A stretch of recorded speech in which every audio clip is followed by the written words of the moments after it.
Emerald. It was a fair ball. It just he's just calling timeout after the play has ended to wipe off the plate, but it is a run and out at first on the squeeze bunt. So 11-7 now as Milligan does pick up that run. Good play at first.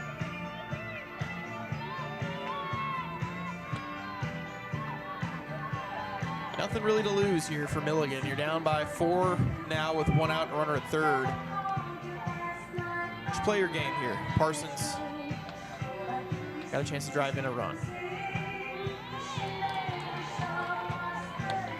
Apologize for the tardiness there. Old foul. She looks really bummed out for having just got the hit. 1-1. Yeah, even at 1 away and a big cut, strike 2. That's what Reinhardt wants to see in this situation. They just want to flip the side as quickly as possible. Yeah, it's the runs don't really matter until the tying run's on base. Then it matters. Controlled foul.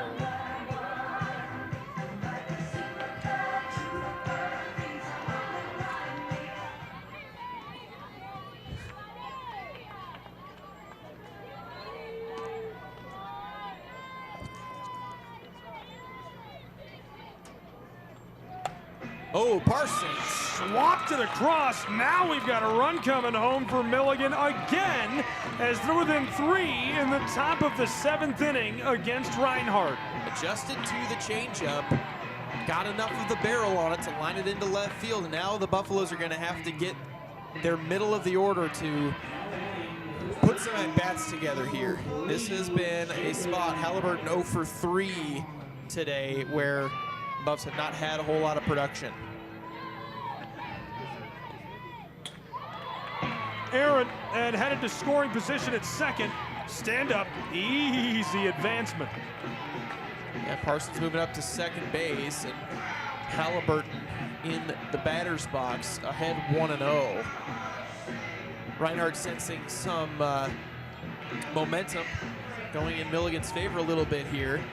Going to take a moment to talk it over. Pettit, as well as her catcher Hutto and the shortstop Stevens come together. This is the 5th time in the 6th or 7th inning we've seen a team sense momentum and try to slow it down. Now, this time there's no coach involvement. Yeah, it's all player involved this time.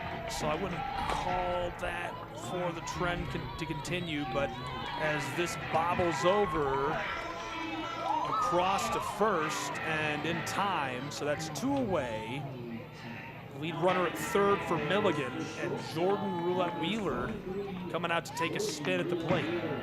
Yeah, Roulette-Wheeler 1 for 3, singled to right in her first at-bat of the day. That was against the starter, Kylie Freechy.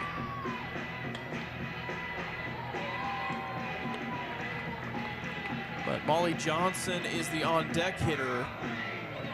1 for 3 day for her as well. Would love to come up as the tying run.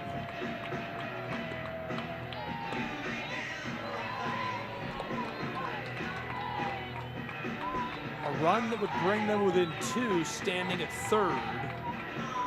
A prime chance. 2 away in the top of the 7th. And that is going to sail on by. Yeah, 3 straight high out of the zone here to Roulette-Wheeler. That would put the tying run at the plate if Roulette-Wheeler is to reach base. Big shout out and thank you to our baseball viewers who are standing by waiting to join the coverage of Pikeville and Johnson. This is chopped foul. I'm sure that game will be getting underway soon. We'll have full free live coverage of that available. And our next softball broadcast starting shortly. Another elimination game.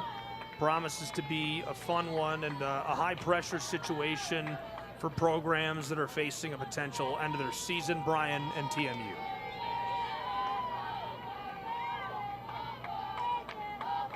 Why did everybody just whisper?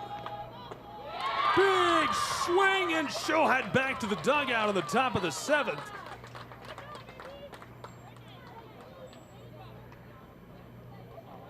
And just like that, it's over. Silence falls over the venue at Brickyard Park. Reinhardt pulls together an incredible win, and it's almost like stunned silence. I'm surprised at how quiet it is, considering Reinhardt thundered back and produced run after run in commanding fashion to stay alive and extend their season and race for the Green Banner in the 2026 Appalachian Athletic Conference Softball Tournament. What do you think? Yeah, huge comeback from Reinhardt. Put together some really good at-bats, especially in that bottom of the 5th inning when they put up 7 runs against Caitlin Sechrist coming off the bench in the bullpen role.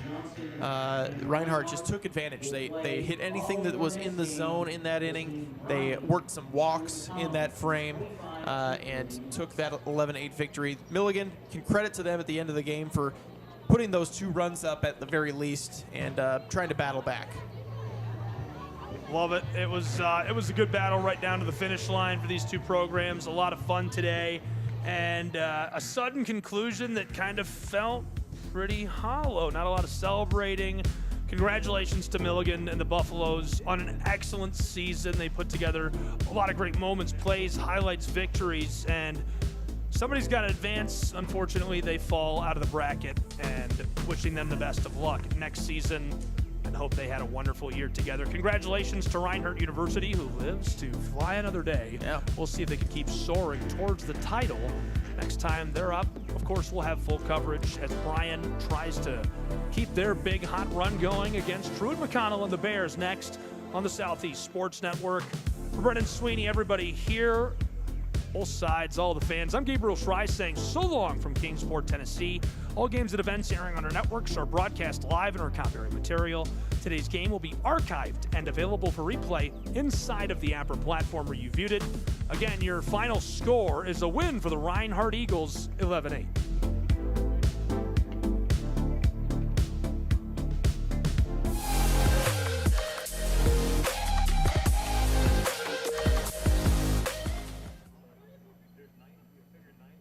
What if you could have it all? A place to call home, a great job, and a safe and welcoming community to raise your family. You can have all that and more in Kingsport, Tennessee.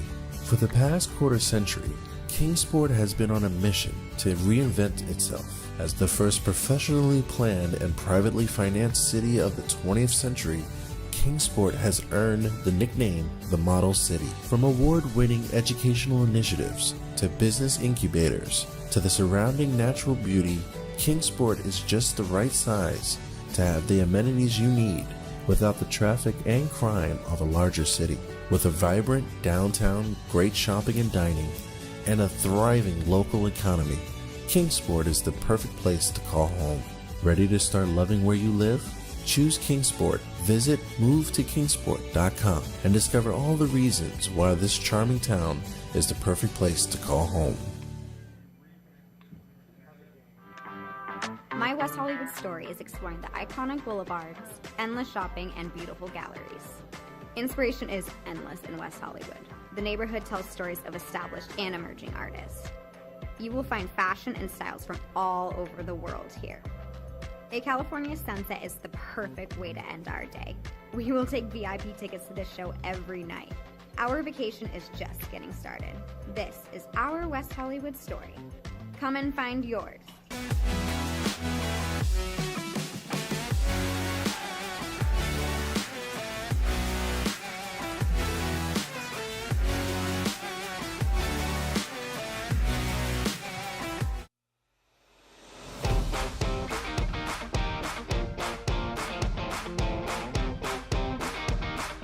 The Bays Mountain Park Adventure Course. Gear up and climb the Hawk's Nest. Work together as a team to complete 4 high ropes challenges, all while suspended 40 feet in the air. Finish with a zip through the canopies on our 310-foot zip line. Our ground course features 9 exciting challenges and is perfect for large and small groups. The Bays Mountain Park Adventure Course. Thrilling fun for group events, parties, and field trips.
Sunshine beaming down, beautiful afternoon for baseball, and it's game 3 of 4 here on day 3 of the Appalachian Athletic Conference baseball tournament here from Kingsport, Tennessee. And our matchup in the losers bracket features the Pikeville Bears and the Johnson Royals, who find themselves 6th in the nation and the 2 seed, but on the losers side of the bracket after a monstrous upset by the Cavaliers of Montreat, who play in our final game of the day. So Johnson backs against the wall. Can the Royals muster up enough to keep their season alive here in Kingsport? Good afternoon, everybody. I'm Mark Shelley alongside Lorenzo Robinson.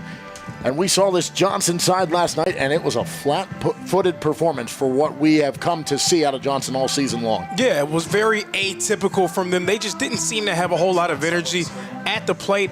Things weren't going well for them. Pitching wasn't all the way into it as well. It just was not the type of game we're used to seeing from them, and now they find themselves on the brink of elimination. And you can see the matchup between these two sides. Pikeville, the 5 seed, the 2 seed in Johnson. And you look at this on paper and you say, okay, the overall record's not bad, but Johnson, one of only 3 teams that mustered up 20 wins in conference play. They went 20-6, earning that 2 seed, all behind Milligan, who also fell yesterday. We saw them stay alive in the earlier game today, winning a tight one in their game. It came down to the wire, but they do defeat Reinhardt and stay alive in the tournament, sending the Eagles packing back home. But these two teams match up, at least on record side and strength of schedule and the quality of their wins. You give that to Johnson, but based on what we've seen and what they're coming off of, you have the deflating loss in Pikeville, that lopsided 10-0 loss to Montreat to start things off, and then they bounce back and get that 14-run performance yesterday to stay alive. They're the team riding the momentum. Johnson needs a strong start in this game, but Pikeville's going to get to bat first here, as they are the lower seed and the road team. And we will see Easton Mold to lead things off for Pikeville, and he will be the first to face the opposition pitcher in Colby Reynolds. And Mold likes the first pitch, maybe not the result, as it's a diving grab for out number 1. Great play out in right field by Travis Hovensiefken, and it's 1 away on 1 pitch as Mold is retired. And that's a welcome sight for fans of the Royals. Remember yesterday there was a play deep out the center field where Luke Wilson unfortunately came up a bit lame after making a collision with the wall. This time, Hovensiefken safely diving forward for that one and getting Johnson going defensively. That led to an in-the-park home run as the second pitch of the game is ripped over to second. And 2 pitches, 2 outs for Colby Reynolds and the Royals here to start this game as Riley Polino, the center fielder, is retired. Cannot ask for a better start defensively for the Johnson Royals. They gave up 2 early runs in their matchup yesterday with Montreat. So far, so good. Well, Noah Brooks, the left fielder, can he stay alive longer than 1 pitch? 2 up, 2 down here to start the ball game for Pikeville. I mean, just don't swing. He must have heard you in the whisper. And it's a 1-0 count, so we see a 3rd pitch and not a 3rd out for Reynolds. Garen Gledhill is the 4-hole hitter. Mason Melton and Joe Gagno. Francis Sabero, Cole Fowler, and Sam Brown. And that's going to get down for a base hit in the gap out in right center field. And they're going to send him around for 3. Brooks diving in, he's safe, and he's got a 2-out triple. And what a response after 2 pitches for 2 outs. Brooks says, I'm not going down the same way, and he puts his team in scoring position. He was absolutely shot out of a cannon making his way across those base paths, easily taking 3. So Gledhill, the catcher, will come to the plate with a man in scoring position. Is there a little 2-out magic here to start the game for Pikeville? And Pikeville, in both of their games so far, in that 10-0 defeat to Montreat to open it up, and then in yesterday's game over CIU, as that gets down for a base hit out to left field, and it's a 1-0 advantage. It's been slow starts for Pikeville's offense. They were able to build momentum late in that game to open things up. I beg your pardon, that was Truett McConnell, not CIU. Both wear navy and gold. But in that game against Truett McConnell opened up a 5-0 lead. Pikeville was just rocked back, but they built over time. But now that they've gotten that offense, now they ride in and they get the first lead of the ballgame as the single by Gledhill drives in Noah Brooks, and it's 1-0. And another base hit. So after the 2 pitches lead to the 2 outs, all of a sudden, that sparks the Bears, and they are in business and leading 1-0. Yeah, and Pike, it took them 12 innings almost to get anything on the board offensively here in Kingsport. But now it seems like we've heard of regressing to the mean. Well, they are progressing to the mean. They are looking more like the team that we saw throughout this year, and they're rising above. That law of averages going their way. So Colby Reynolds looked as though he was just going to walk through the starting part of this lineup. Instead, they've come back to bite him. 1 run on 3 hits so far, and that was Melton who singled quickly down to first. And this is the first baseman, Joe Gagno. We're not used to seeing Colby Reynolds in situations like these. He's been stellar for Johnson as their ace this season, a 3.48 ERA and a 10-2 record. Swing and a miss there for Gagno, and it puts him in an 0-2 hole.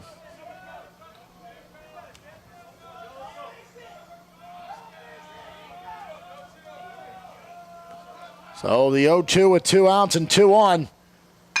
Chopper back to Reynolds, takes it off the glove, nearly takes a spill as he tried to step off the mound, but he does get out of the inning. 2 stranded for the Bears, but 1 comes across to score. Gledhill with the RBI, Brooks with the run, and it's 1-0 Bears over Johnson after 1.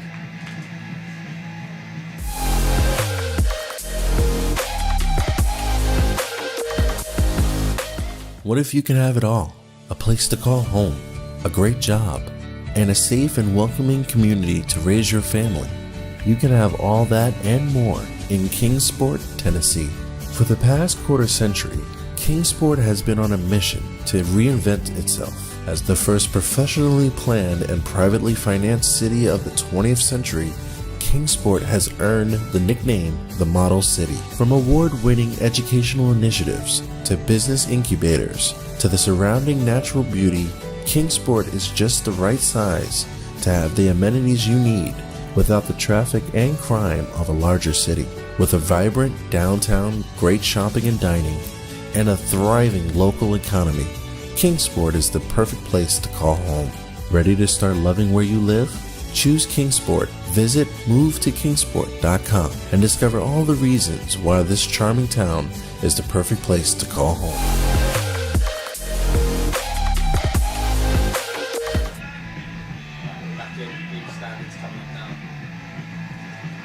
Well, you look at how things played out over the regular season entering this tournament. There's your top 3, each with 20 wins in conference play, head and heels above everybody else. And then Spartanburg Methodist kind of kick-started at the top there with those 16 wins. But that logjam we've talked about all week long, from 4 through 9, where everybody was really separated by basically a hop here and there and a run scored here and there. But Pikeville coming in with those 15 wins. So a matchup separated by 5 conference wins here. And in terms of seeding, separated by only 3 spots. Pikeville, the 5-seeded team, and the 2-seeded Royals doing battle here. And it is the 5th seed over top of the 2, 1-0, as we see the first pitch from Shane McTavish. And he'll deliver a first pitch strike of his outing here this afternoon. McTavish, this is his 11th start of the season. 7.34 ERA, 2-5 record in games that have been able to make it to a decision.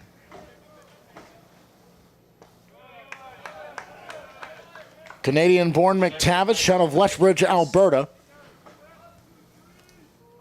A 1-1 count for him here to the first batter of the inning, Luke Wilson. And yesterday, Wilson took that knock in the top of the first, and the run-in with the wall came back and shook it off. He was the leadoff hitter in that one, so he really didn't get much time to breathe. As he takes a big hack at that one, it's 1-2, and he falls behind.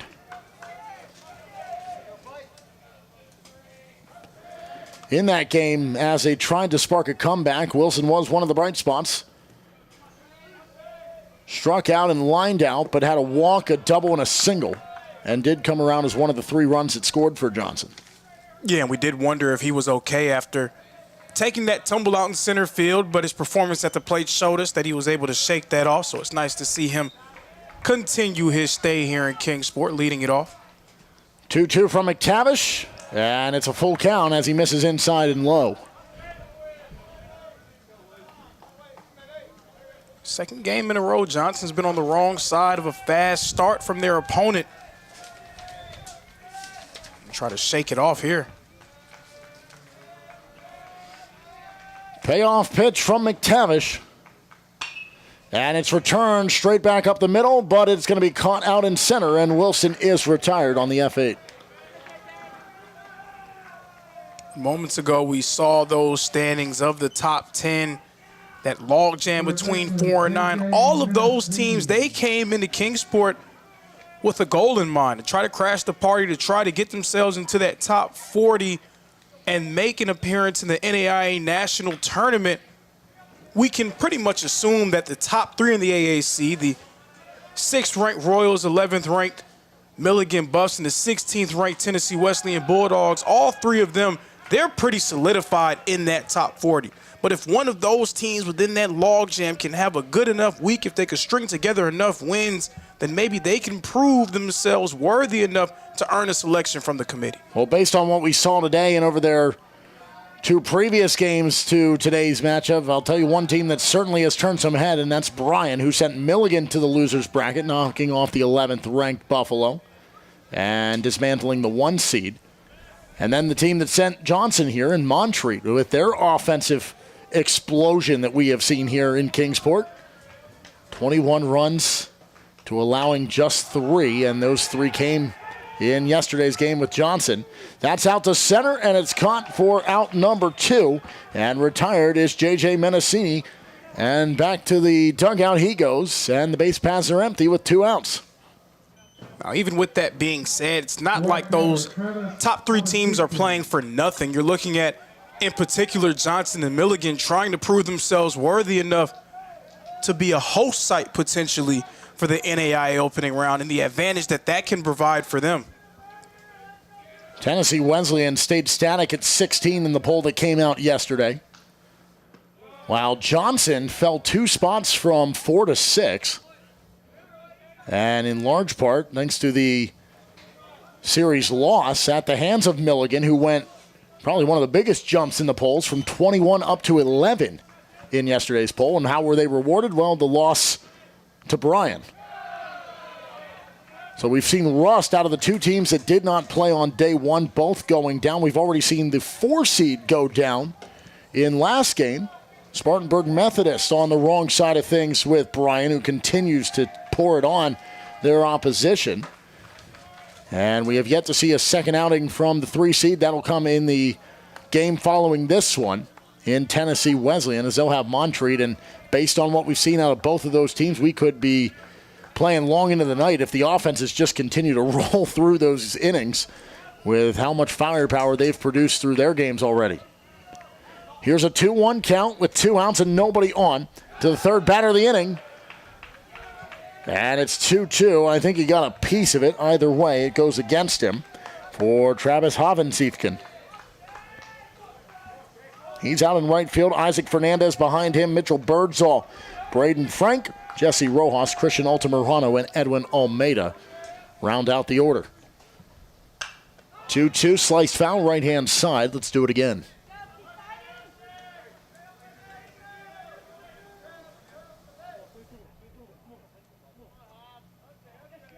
Wind whipping toward right center with a 2-2 count. McTavish settles.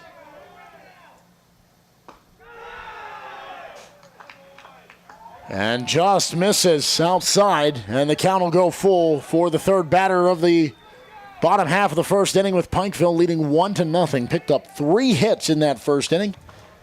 Brooks is the one who scored it. The RBI goes to Gledhill.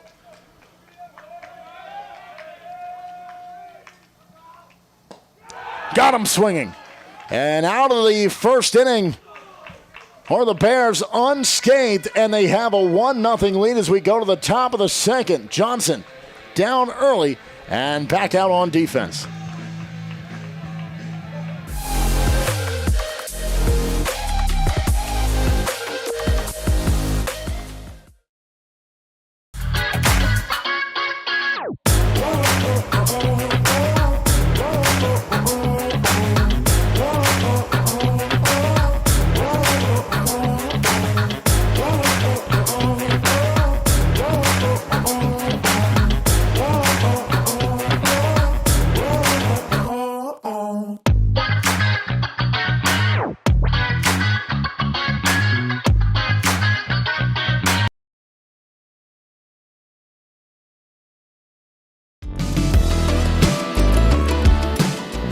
Want to watch your favorite Southeast teams in action? We've got you covered. Stream live games and highlights on YouTube, Twitch, Amazon Fire TV, Stream TV, and more. For all the details, visit our How to Watch page at sesnsports.com. It's your one-stop guide to catching every play, every time, wherever you are. The Southeast Sports Network, bringing the game to you anytime, anywhere.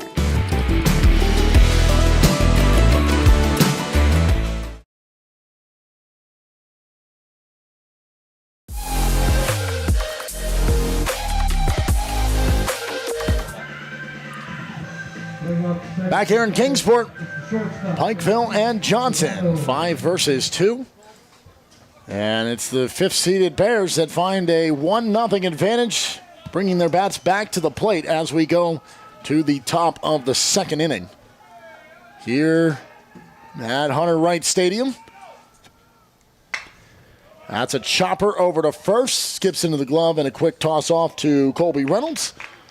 And retired is the leadoff man in Francis Sabero on, guess what, 1 pitch. That's how the last inning started. It was 2 pitches, 2 outs, and then a bit of trouble for Reynolds as he gave up the triple, the RBI single, and then another single behind that. I was just going to say, I know that they like to see that start that way, 1 pitch, but I know they don't want to see the entirety of this inning take on that same sort of tenor. They want to try to slow down U-Pike and not put themselves further behind the 8 ball. Strike 1 from Reynolds here to the 8-hole hitter in Cole Fowler. He's out in right field.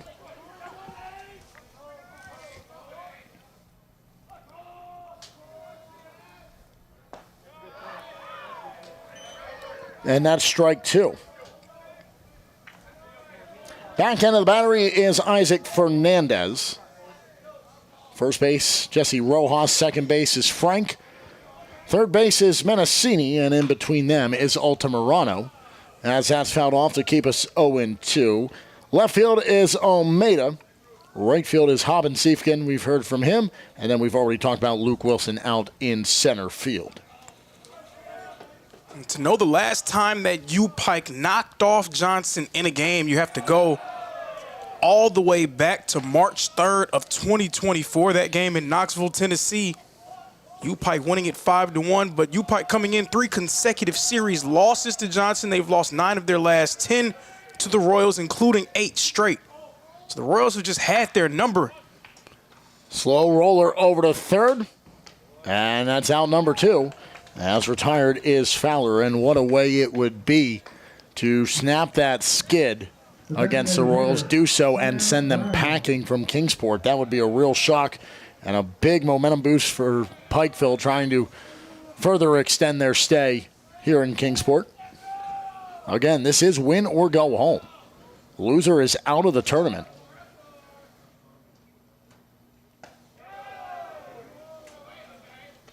Pikeville at the hands of Montreat, and Johnson at the hands of, guess who? Montreat. So these two very well familiar with what the Cavaliers have been able to do offensively. And a slow trickler, but they'll call it foul. It hit the plate. Now, what can be said and what does sort of work to the favor of the Bears is we've already seen the trend of history be bucked one time already today. Milligan overcoming Reinhardt, something they haven't done in a few years here in Kingsport, Tennessee. So if U-Pike, they want to see themselves get over that hump, they know that they can because they've seen it done.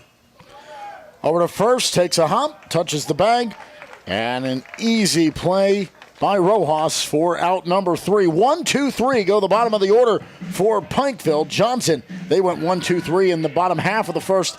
Now here in the bottom of the second, it's Fernandez, Birdsall, and Frank.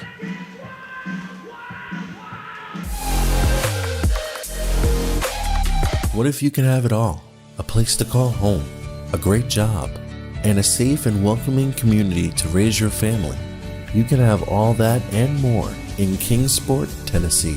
For the past quarter century, Kingsport has been on a mission to reinvent itself as the first professionally planned and privately financed city of the 20th century. Kingsport has earned the nickname the Model City. From award-winning educational initiatives to business incubators to the surrounding natural beauty, Kingsport is just the right size to have the amenities you need without the traffic and crime of a larger city. With a vibrant downtown, great shopping and dining, and a thriving local economy, Kingsport is the perfect place to call home. Ready to start loving where you live?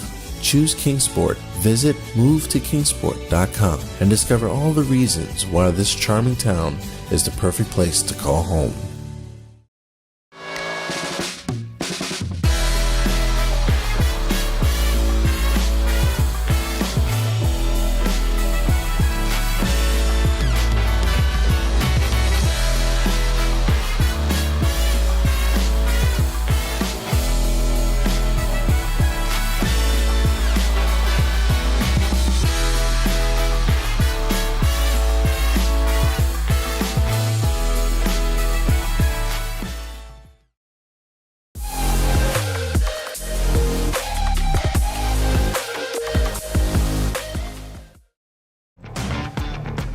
Isaac Fernandez, the batter, to lead things off here in the bottom of the second.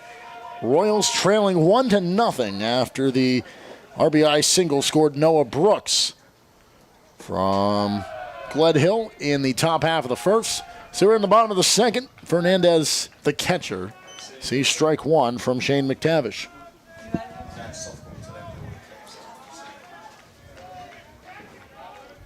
Righty on righty matchup here to start the second. 1 run on 3 hits. That's the only thing to talk about on either side of the scoreline. That's all for Pikeville. Johnson yet without a base runner as they went 1, 2, 3 through Wilson, Menacini, and Hobensiefken. Fernandez trying to change that here. He's got a 1-1 count.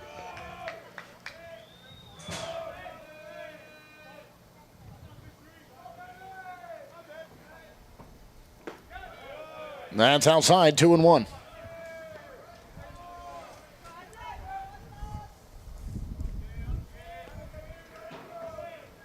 Johnson still not really getting anything consistently at the plate. At some point, you got to feel like they're due to make something happen.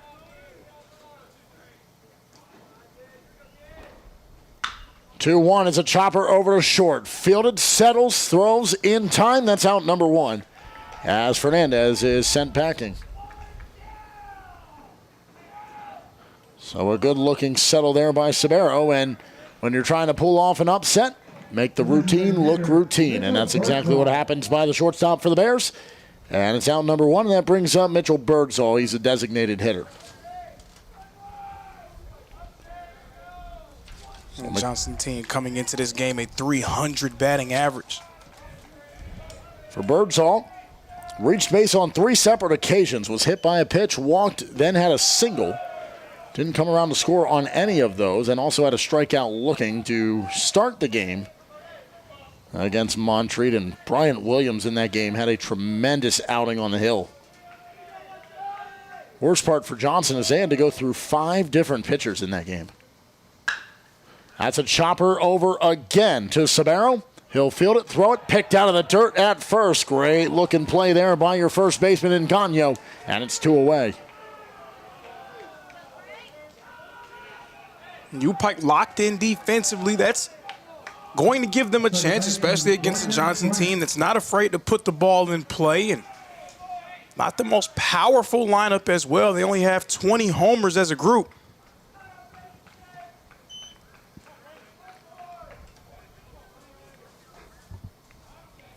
Two outs, no one on. As McTavish faces the lefty in Braden Frank.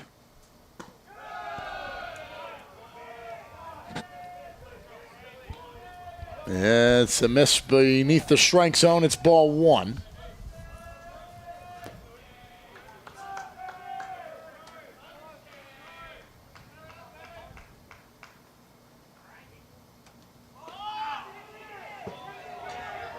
And he shows bunt.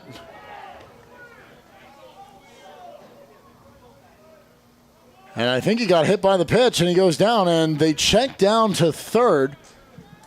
Because as he was showing bunt, that's when he got hit. Yeah. But they say it was in the process of bringing it back, and it hit him regardless of the lay down. So it is a hit by a pitch, and he goes. Because once you start the swing, the swing negates the contact. Right, you are stepping into it. So if it hits you in the swing, that waves it off. But you can pull the bunt back. And that's where he got caught. So that's how he goes down to first. So a hit by pitch gives the first base runner of the game to Braden Frank. And the Royals are on the base path. I reckon we get an official rule book up here. Some of these things are a little bit outside of my jurisdiction.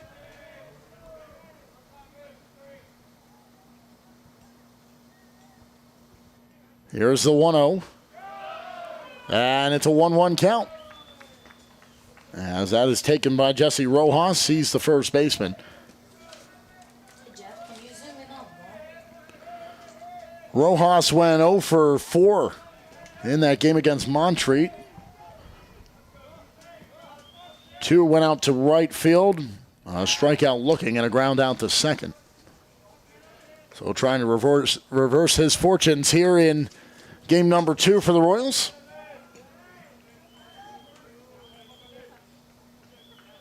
Those recent matchups between these teams, none of them particularly close. Johnson's pretty much dominated this matchup for the better part of the last 3 years. And that's why this early lead is so important for the Bears if they're going to try to snap that skid. Get the lead, hold on to it as long as you can, but you don't just want to hold on to it, you want to try to grow it. And they can't come away with anything. They go 1-2-3 last inning, but if you can get the bats back up, we've talked about it time and time again over these 3 days, you have to capitalize when you get in scoring position, especially against a team in one of those top 3 spots. As that's a base hit to put 2 men on with 2 outs, as Rojas is aboard with a single. Yeah, and we've seen what it can do whenever you're able to capitalize. Johnson was on the receiving end of that capitalization yesterday when Montreat just poured it on them early and stayed on them for the rest of the game. On the flip side of that, Reinhardt, they started fast against Milligan, but they could not find any type of momentum at the plate for pretty much the rest of the game, the last 6 or 7 innings. Reinhardt put 2 on in the first, had a chance in the third, and that's when they left 2 men on base. And it was a response of a run earned back, but they held it for all the way out till the 7th, and then a 2-run home run by the Buffaloes gave them the lead, and, well, there was no coming back because it was an absolute torching display by Jack McLaury, one of the best in the conference on the hill. And no surprise that Milligan gets strong pitching from their starter, as they did the day before, despite the loss. 0-1, that's fouled off. Christian Altamirano, the shortstop.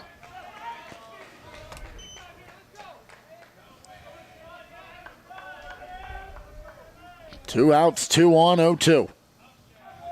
McTavish would love to work his way out of this.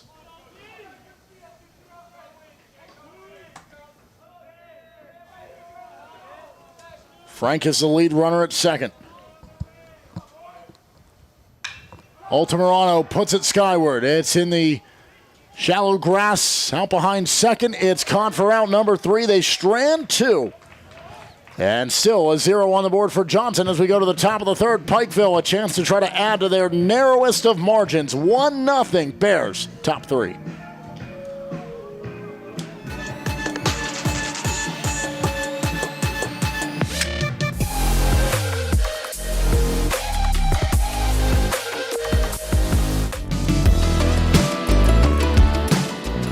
Want to watch your favorite Southeast teams in action? We've got you covered. Stream live games and highlights on YouTube, Twitch, Amazon Fire TV, Stream TV, and more.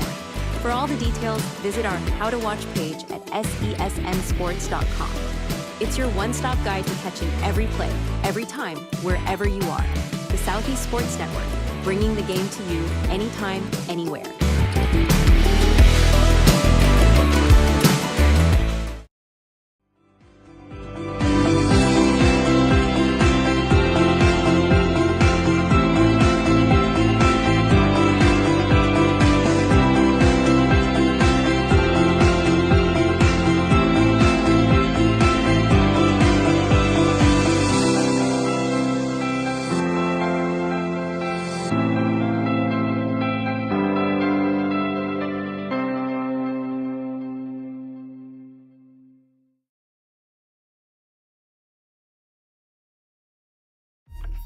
Your favorite teams, your favorite live streams, your favorite highlights. Be sure to engage with us. Find us now on YouTube at NSBN Sports or visit us at nsbnsports.com.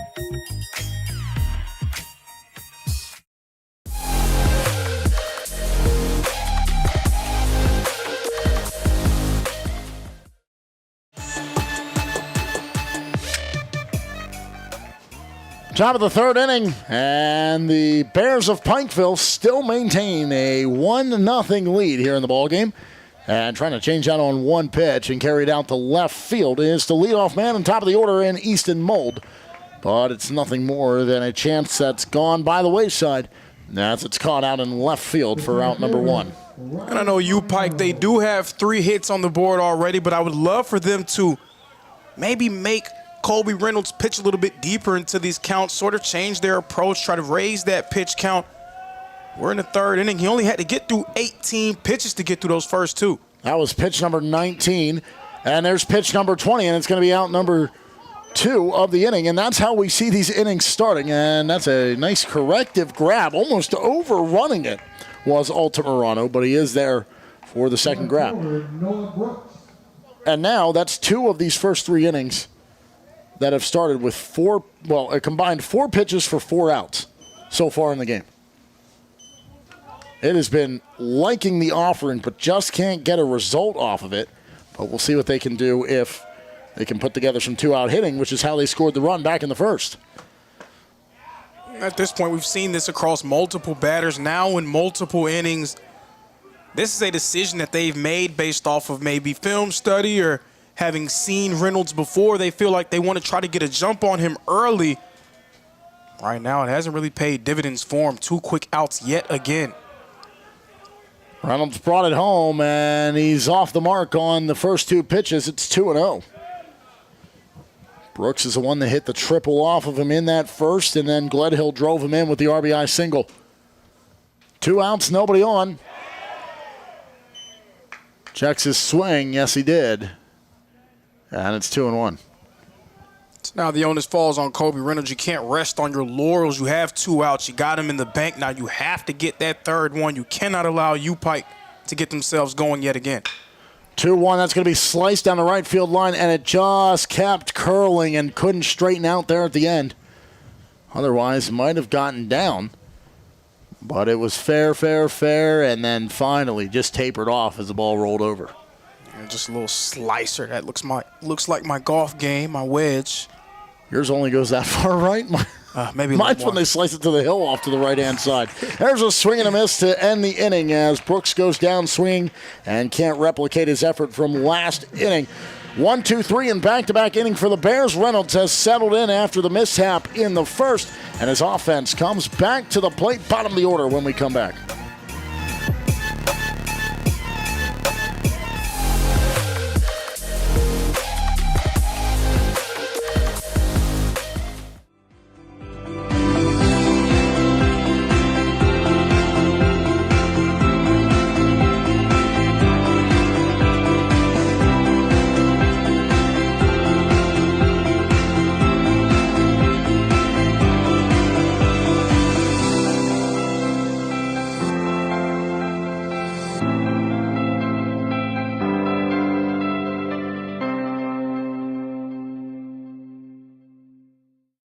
Hold on. The previous play is under further review.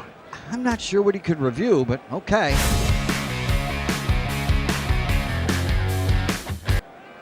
Sure has been a while. Dine in at Buffalo's Cafe for the football season.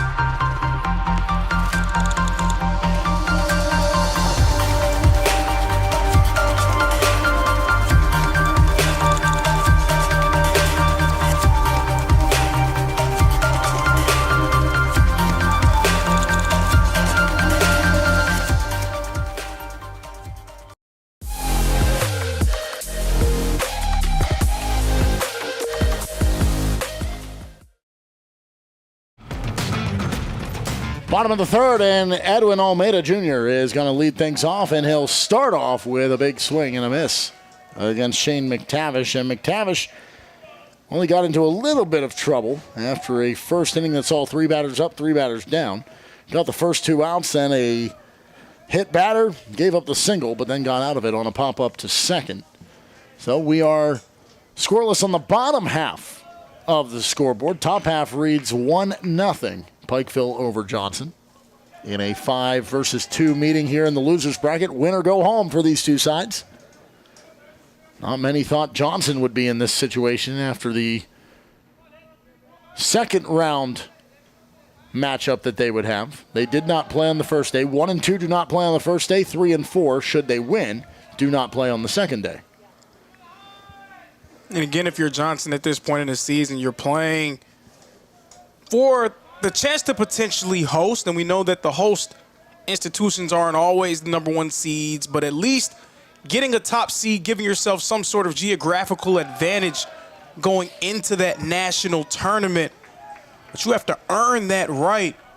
An 0-2 session in Kingsport would not be the best thing to put on their resume, I would say. 3-1 count. Here to the leadoff man, Almeida. And strike 2, count goes full. Good pitch there to battle back by McTavish.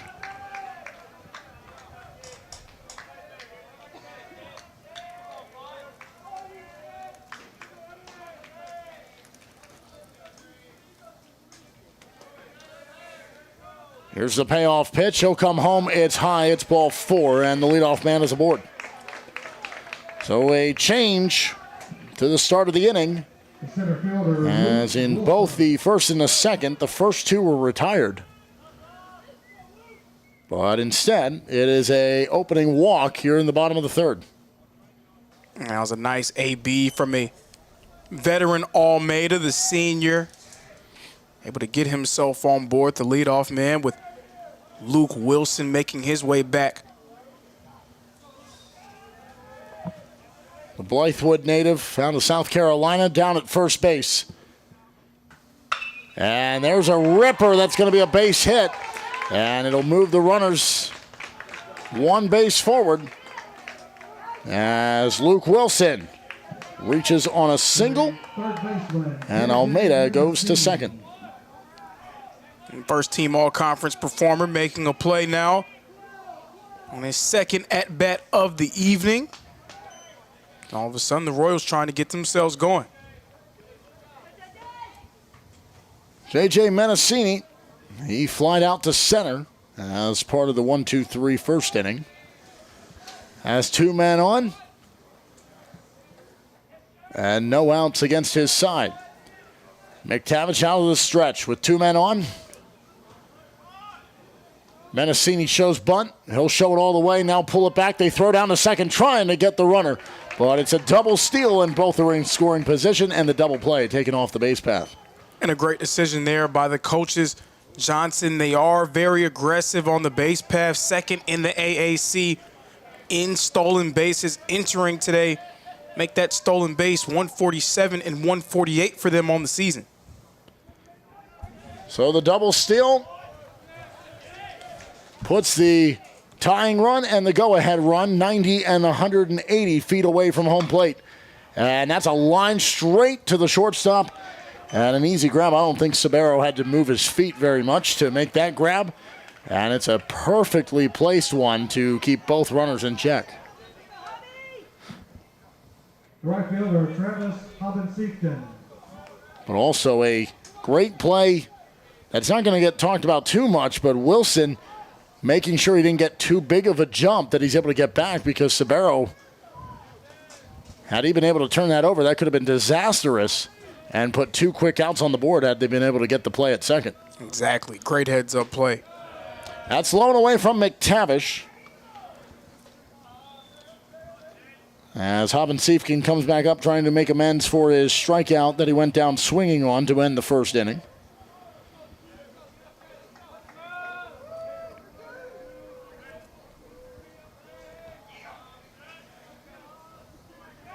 McTavish, both runners to the left-hand side of the field. And it's 2-0.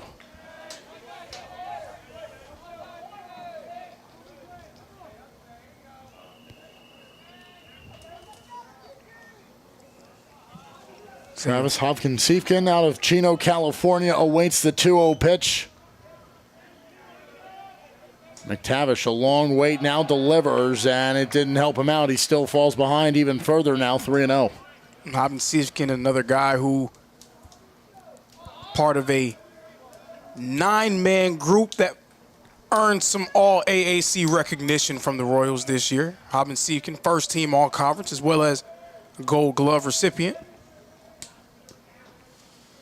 3-0 from McTavish. Needs to get a strike across the plate, and he doesn't do so. And with 1 out, the bases are loaded here for the Royals. And this is a chance to try to flex their muscle. The number 6 team in the country down by a run, but early in this ball game, a chance to really put some points up on the board. Shea McTavish has been able to stay out of trouble most of this game thus far. With this, the real gem of the game, we'll see how he responds to this test.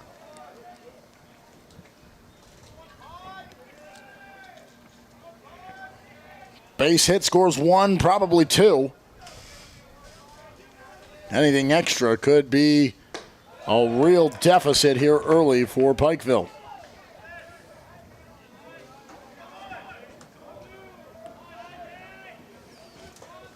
So Isaac Fernandez, he started off last inning, grounded over to short.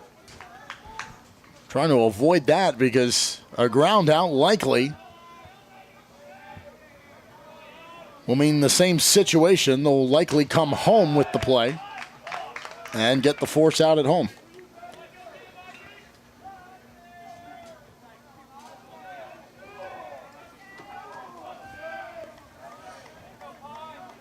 You also don't want to just give the run away. You don't want to walk a guy and just give Johnson a run. That's too good of a team to just give up plays like that.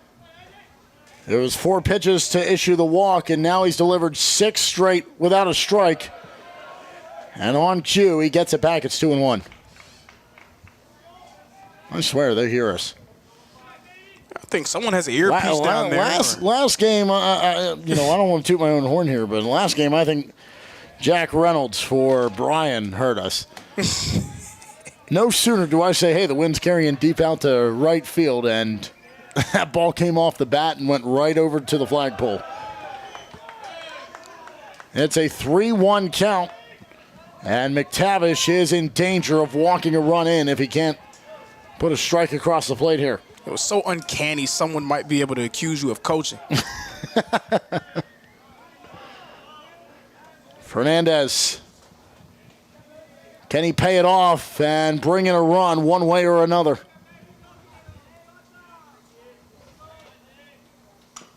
Fouls it off to stay alive. Oh, and I think they're saying that's a... Wow. Oh, my goodness. Wow. That was a fair ball, and that is a triple play. Or, excuse me, a double play, rather. Excuse me, there was 1 run on. Wow. They called that ball fair. I don't know. And the umpires are going to talk things through, but... Well, The home plate umpire called it a fair ball. They pick it up. McTavish just hands it off practically to his catcher in Gledhill, who stands on second. They throw down to first, and they double it up, and they get out of the inning. And if this is upheld, that is a monster of a way to get out of that inning after the base is loaded and 1 out. And if that's what comes about of it, that is just a dagger for Johnson. And that is the case. Wow. It is a double play, and the Royals, with 1 out and the bases loaded, a wacky way for the Bears to get out of the inning, and they still lead 1-0. And something like that can do one of two things. It can either really tick you off to come out and try to make amends next time out and say, see what you did, and you got a lucky break for Pikeville, or it can really take the wind out of your sails if you're Johnson. Luckily, they're only down by 1.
Well, after the bases loaded situation comes to an abrupt end with that wild double play on whether or not that ball was fair or foul, it is ruled fair, so it is a 1-2-3 double play to get out of the inning for Pikeville. And that brings about the start of the inning in Karen Gledhill, the leadoff man here in the 4th with a 1-0 lead for Pikeville, trying to stay alive here in Kingsport. Tall task of defeating the number 6 team in the country in Johnson. But Johnson coming up short against Montreat last night. Montreat and Tennessee Wesleyan have both arrived, and that's going to be ripped down the right field line. That's a base hit, going to roll toward the warning track. It is fumbled out in right field by Haben Siefken. Not many times he has a mishap like that, and it helps give the green light for Gledhill to turn for second. I gotta say, Johnson, they have been on the wrong end of 2 of the rarest plays I think I've ever seen in a baseball game. They had the inside the park home run that happened courtesy of Luke Wilson getting shook up in center field, and then that 1-2-3 double play. Just really unfortunate for the Royals. Now 4 hits in the game. They got the 1 run. Bunt is shown by Mason Melton, who's the second batter and 5th in the order. Connor Moody is the pinch runner for Gledhill over at second. So the catcher comes off, Moody comes in. 1-0 is now a 2-0 as the second pitch misses for Reynolds. I know they haven't had much to cheer about, but the demeanor of Johnson, they really haven't seemed excited to be here pretty much all week. That's lined over and a chance to double up. They got him. And that's what we thought maybe Pikeville would have had a chance at last inning. And it's the catch, the turn, and the double play on the line drive. Moody got a jump, couldn't get back in time as he thought that one was going to get through, but a great play at second by Braden Frank. And it's a 4-6 double play. And if that was Johnson's way of telling me that excitement doesn't make plays, then fair game, Johnson, fair game. They say what you see as lack of excitement is just us locked in. Just another day at the office. 0-1 count here as Reynolds gets a bailout on the double play. Gagno. And he will foul that one off. 0-2 with 2 outs. 3 straight zeros by Pikeville, but their runs came later in the game last night, despite the loss. And we saw already this morning the other top seed that was down gave up the lead early, and then later in the game was able to overtake it and take the lead and win 3-2. That was Milligan over Reinhardt to end the Eagles' season.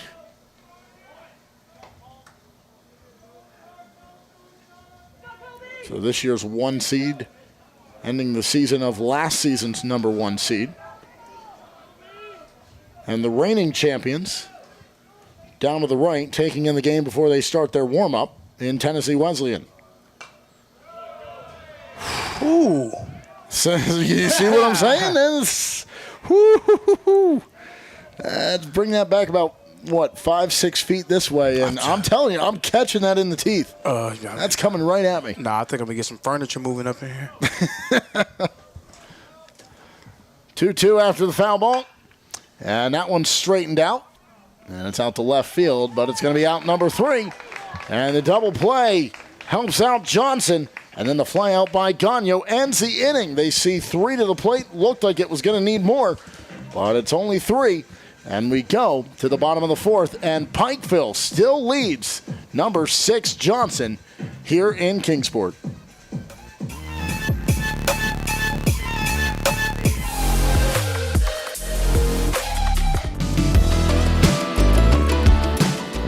Want to watch your favorite Southeast teams in action? We've got you covered. Stream live games and highlights on YouTube, Twitch, Amazon Fire TV, Stream TV, and more. For all the details, visit our How to Watch page at sesnsports.com. It's your one-stop guide to catching every play, every time, wherever you are. The Southeast Sports Network, bringing the game to you anytime, anywhere.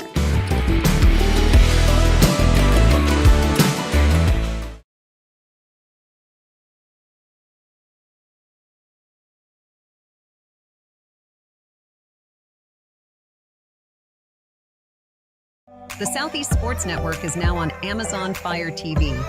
Now you can download the SESN app and watch on any Amazon-enabled device, such as your Fire Stick. The easiest way to download the app is to go to our website, find the Watch SESN tab, and click Fire TV app. Then just select your device from the list. That's it. Free and easy. Enjoy watching the Southeast Sports Network on your Fire TV, Fire Stick, or Fire Tablet with just a few clicks.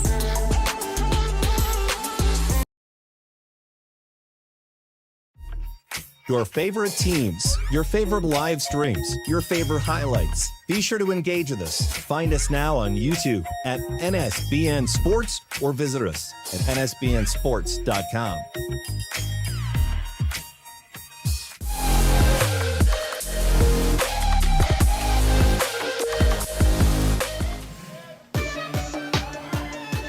McTavish got out of the bases loaded jam last time he was on the hill with that 1-2-3 double play on a ball that the Royals thought was foul. Umpire called it fair, and, well, everybody just kind of stood around and watched as one of the slowest developing double plays. Everybody just literally looked at the ball, they picked it up and went, "You take it." All right, just like you're playing catch in the backyard, just a soft toss down the first, and that ended it. And this is Mitchell Birdsall who comes in now to lead off, and he's got a 1-1 count. Birdsall grounded over to short in the second. Yeah, it wasn't like there was a sense of urgency from Garen Gledhill. He's just like, okay, well, I guess I'm going to step here, and I mean, since you're not going to move, I might as well throw it to first. Runner was over at second base, just standing there looking back going, wait, am I supposed to go back? I don't really know what's supposed to happen here. And it was a log jam of base runners. And I I feel bad for him, really. I'm telling you, two of the rarest plays we'll ever see. Here's the 1-2 to Birdsall. Got him swinging, but it's a drop strike 3. It kicks away, and Birdsall's going to make his way down to first. I mean, how many times do you see that happen? Normally, it's just a quick pickup, throw down to first, but a base runner is aboard. And Birdsall finds himself down at first. Johnson's really testing the limits of the viewing public's baseball acumen here in these last 2 days. So all in all, it does go down as a strikeout to the credit of McTavish. But it also goes down as a wild pitch, and that's what advances the runner down there to first. So the fun fact of putting it in the book where you could write the K, but you don't get to put it down as an out. They send the runner, and he got the jump well before, and McTavish is just going to concede it. He was 3/4 of the way there before McTavish even started his windup. Yeah, like not even close. Like Pike didn't have a chance. Garen Gledhill, he didn't have a chance to take a deep breath before he saw that one happen. Even if the pitch would have been in the process of delivering, Gledhill, there was no point in making that throw had it gotten to him. 1-1, bunt showed. He pulls back, it's 2-1. How far into the bullpen can I go with this energy drink? Needed to go. I went a little earlier than I wanted to in the last one. I wanted to make it both games, but I think the 5th inning of last game, I cracked it open. One more to go. I guess I brought my closer in early.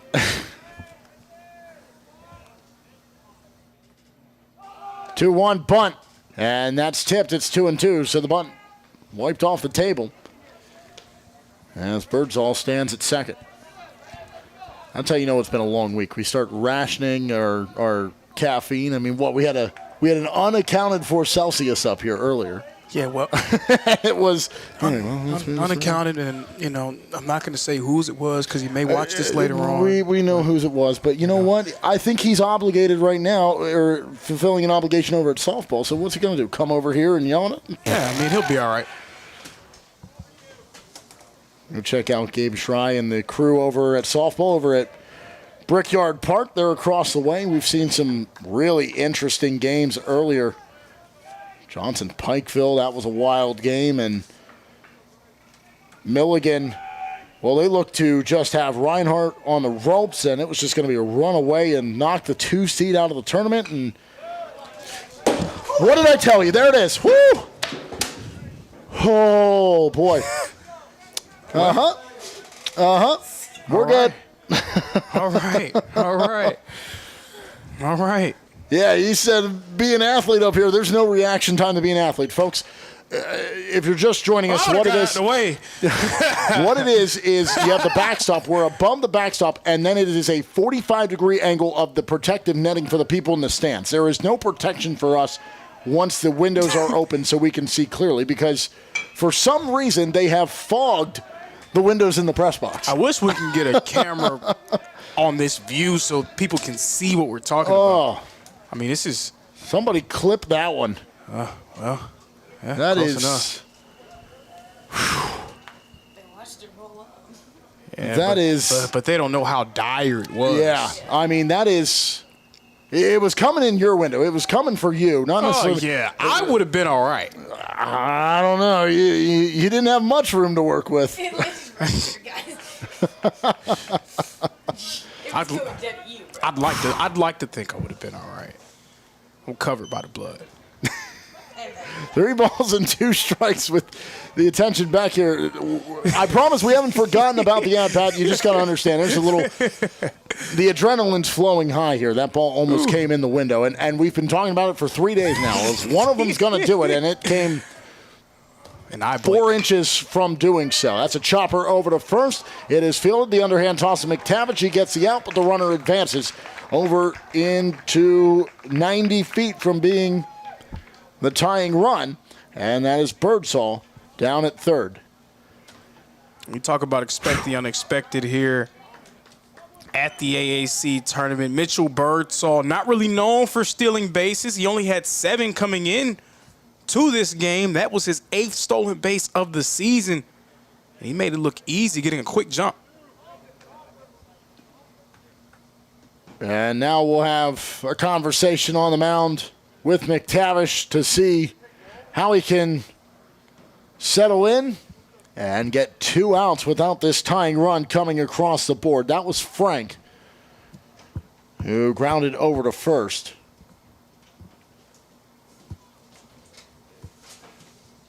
On what is a 3-1 putout on the flick.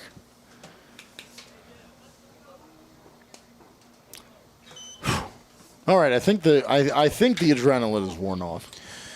Heart racing a little bit, but I guess I don't need that extra caffeine. I know. Well, there we go. I can save it. I can save it for the start of the second game. I'm not going to need to go into the bullpen and crack that open here in this third game. And that's 2. That first one was a couple feet wide.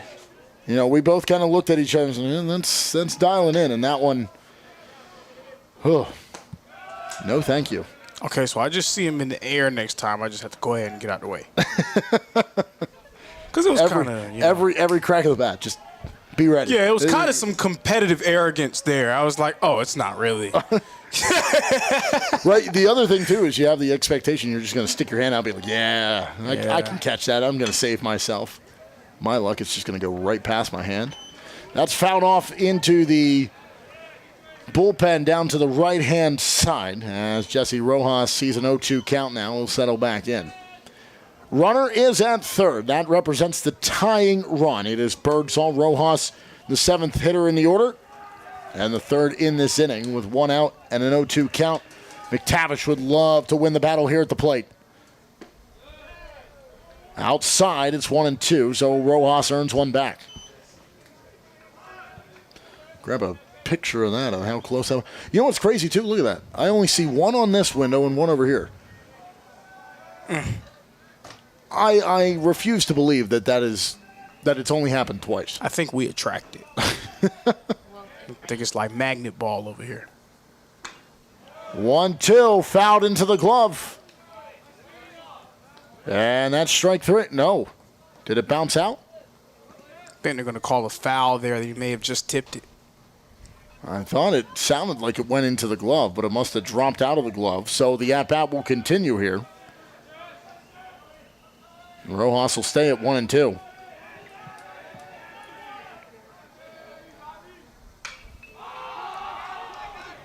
Straight into the air. Behind the mound. Catch is made and a stare down to third to keep the runner there, and that's what you completely desire if you're McTavish and the Bears. Runner stays and the out gets posted on the board. Now it's 2 outs, but that man still lingers 90 feet from home plate. Yeah, exactly what you desire if you're McTavish and the Bears, but exactly what you were hoping not to see if you're Rojas and the Royals. Wanted to at least have that one hit a little bit further to allow yourself to tie the game up. That ball gets by, and it's going to kick off the backstop, and a self-inflicted error on the wild pitch. That makes it a 1-1 ball game, and we talked about it. If you're Pikeville, you're the lower seed trying to knock out Johnson. You cannot have self-inflicted errors, and that one is, and they're made to pay the price. Yeah, that's one of the keys when you're trying to pull off an upset. You cannot beat yourself. You pike that pass ball, giving Johnson a free run. That was just into the dirt from McTavish. And it's a 1-1 ball game here as Altamirano continues his as bat, and now McTavish has to settle in and try to deliver a first strike of the at-bat.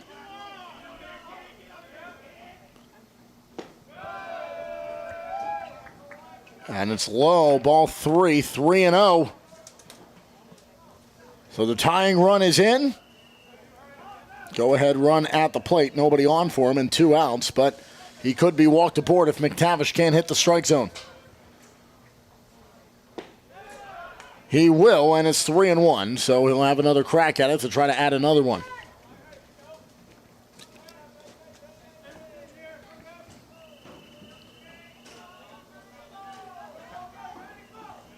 What a beautiful day. You can say that again. 3-1 pitch. Foul to the right-hand side. They're going to look to give it a chase, and it's going to catch the netting, so it is foul. We've had a few of those close calls over there here today. Saw one yesterday. They made the play. The inning continued. Umpire saying he grabbed it off the netting. And then today we saw one where, was that this game? I'm already confused with how it hit. Was it this game or the last game where we saw the umpire say it was foul? He raised both hands, but still he said it was an out? It was very confusing. Another pop over to the right-hand side, and that's caught by the first baseman in Gagno, and it is the end of the inning, but not before. The wild pitch brings home Birdsall to tie the game at 1 apiece. And it comes here in the bottom of the fourth to the bottom of the fifth, or excuse me, top of the fifth, rather. Pikeville and Johnson deadlocked in one in a win or go home scenario here on Thursday afternoon in Kingsport.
Top of the fifth inning, it's now a tie ball game. The wild pitch that brings in Mitchell Birdsall makes it a 1-1 matchup here in a winner-go-home game between the fifth-seeded Pikeville Bears and the two-seeded Johnson Royals, the number 6 team in the country. And they were on the ropes early. They bounced back. Tight ball game. Here we go. Top of the fifth. Midway through. And a chopper will bounce over to first, and no real rundown. Did he say it hit his foot?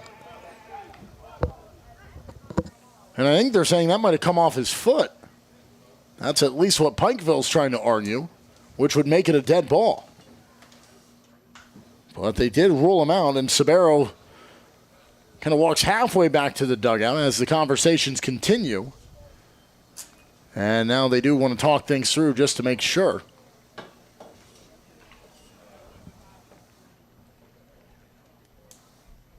If we have another umpire meeting, we may have to start collecting minutes. Yeah, when do they get to give themselves the singles? We only get to talk one more time. And now, you'd be inclined with Sabero, and he doesn't like it. but he's back to the dugout. They will converse and still rule him out. And kind of believe him a little bit because he did not make any effort to try to run. That ball came off, and he just took a step back and stood there as they made the play. But either way, he is out at first. But sometimes I'm curious, these last few meetings, what am I going to see from second? That's a base hit out to left field. And Fowler is aboard down at first. The designated hitter, Sam Brown. Yeah, like you're here, the home plate umpire. You want to talk to me? What can I tell you from second base?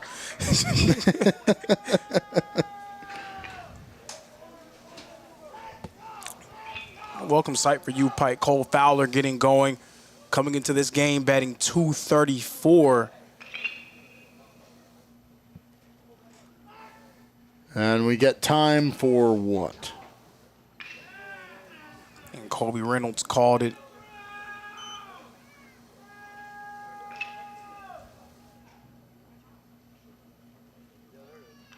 And I think the pitch indicator, the wristband that Reynolds is wearing, is malfunctioning because he'll trade it off over at third base with Menacini. Okay. So now he'll get it. So Menacini might be in the blind, but he's the closest guy to the dugout. Yeah, so. I mean, I was going to say, does he not need to know? Maybe not as much, right? Not really disguising what Menacini's going to do. I think everybody can see if you move in the one spot or another, it's not like he's behind a curtain. Yeah, I see him playing around with it and trying to figure it out. I'm like, okay, so I don't deserve to know. He just wants to be, he just wants to be in the room. That's chopped over to the aforementioned Menacini, and he stutter steps before delivering that ball. I think he just had a bit of a delay to make sure somebody was going to be on the bag. And in doing so, it's only one out of what could have been two, and it's 2 outs on the board. But that could have been a double up to get out of the inning. Yeah, but again, still a nice job to go ahead and get another out. And with the way that Colby Reynolds has been looking, you should trust him to get this last out. Reynolds got into trouble early, gave up the run in the first. Since has settled in nicely. And that's strike one with 2 outs and a man on. We've seen that on a few separate occasions from these aces on these teams. They've gotten into some early trouble, but they've really settled into the game and showed why they're considered aces for their groups. So an 0-2 hole. Top of the order, Easton Maldy's 0 for 2 today. Taking him to the outfield, one to right, one to left, but nothing doing. Lays off of it, and he earns a ball back. It's 1-2. Now U-Pike offensively really fading away. They need to try to find something to get some momentum back in their control. This looks more like game one U-Pike. That's a chopper straight up the middle. It's a base hit, and the runner goes to second. And down at first is Mold, third time around seeing Reynolds, and he prevails, and he's got a base hit. Yeah, what a way to turn the tide, potentially a 2-out rally. If you're able to put a run up on the board and generate some insurance for yourself, you have to feel great about your chances. Center fielder Riley Polino. Riley Polino, ground out and a pop out. 2 outs, 2 on. What can he do? Can he follow up with a base hit? He'll swing at the first. It's a hot chopper over to third, but it's a force at that bag and an easy turn to his right and step on for J.J. Menacini. And it's out number 3, and an empty-handed chance for the Bears brings an end to the inning. We go to the bottom of the 5th, and Johnson coming to the plate.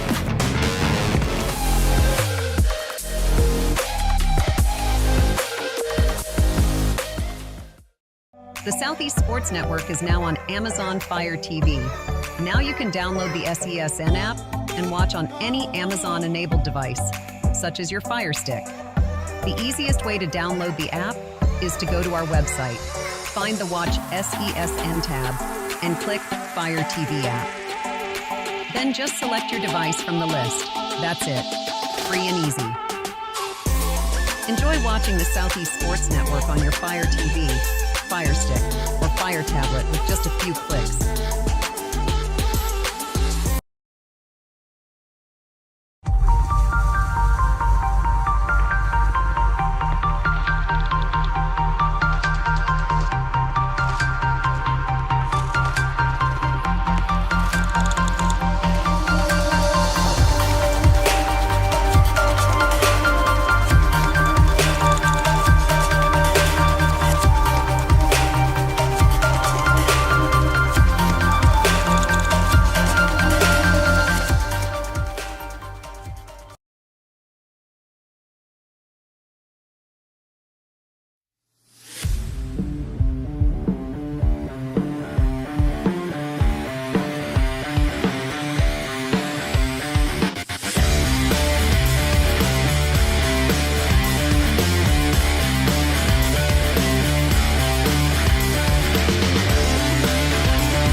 Nine-hole hitter in Edwin Almeida. He's at the plate facing Shane McTavish for a second time. Last time up 2 innings ago. In the third, he was walked aboard, stole his way over to third, and that's where it ended. Couldn't get beyond that. It is a 1-1 ball game here in the bottom of the fifth, and he'll foul that off to the left-hand side, and it's 0-2. Almeida's absolutely a weapon when he's able to get himself on base. Third on the team in stolen bases. The thing for him is just finding a way to get on the base paths.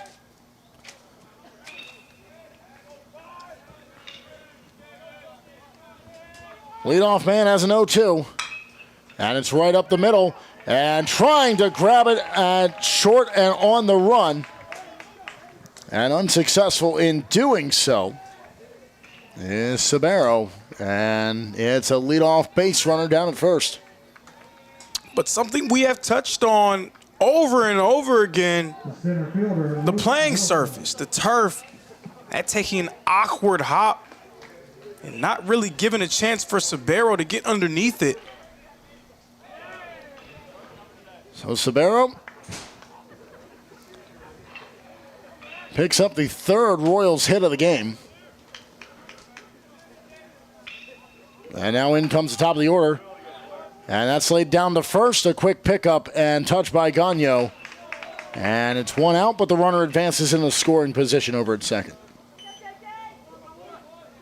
And that's the more important thing for Johnson. Johnson, you want to try to find a way to take the lead. It would be your first lead here in Kingsport over the course of this week. They just need something to rally themselves and, again, get excited. I haven't really seen much emotion from the Royals yet.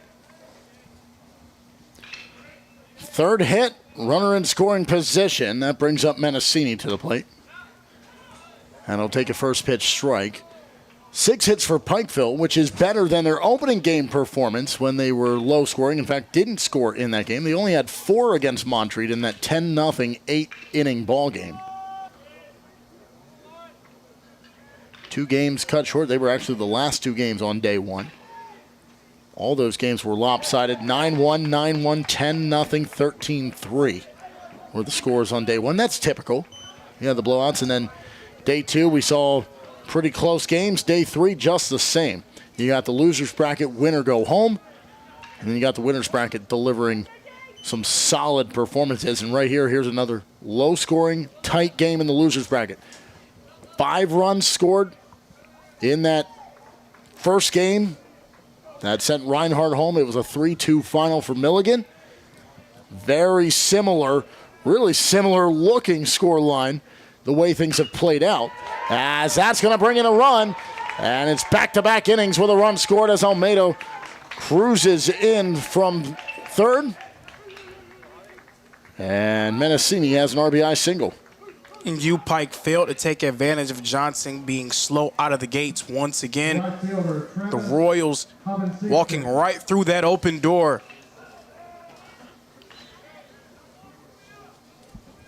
Two 2-1 here in the bottom of the fifth.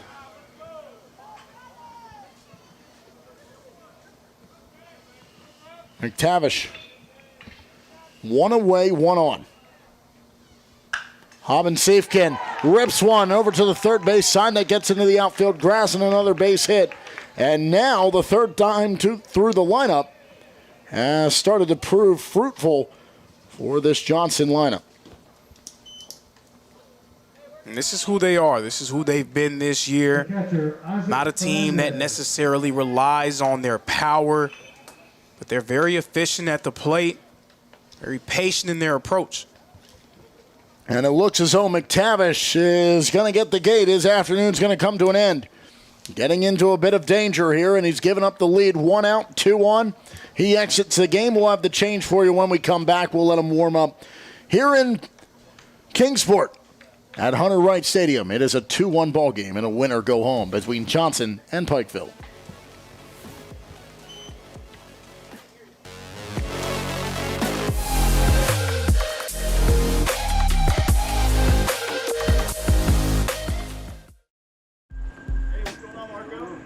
We didn't come to fix Marco's brakes because it was convenient or fast. We did it because Marco has bigger fish to fry and a lot of hungry people to feed. Kraus Family Ford. Passion drives purpose.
Shane McTavish's day is done, but his book is not closed yet. He's responsible for 2 runners on base still.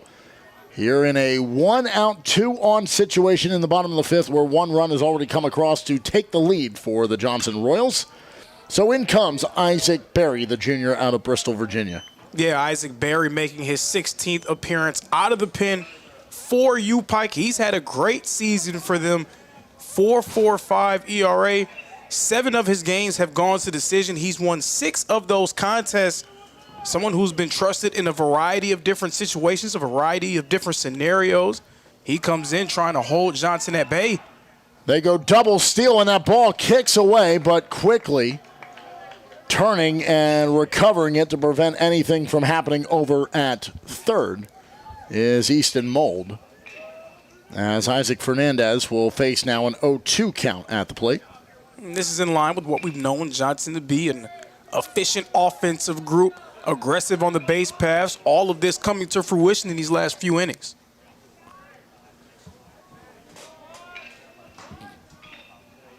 "90 feet away from an insurance run, or the Royals. Over to third. Bobbled, and we're going to have a rundown on the third base side.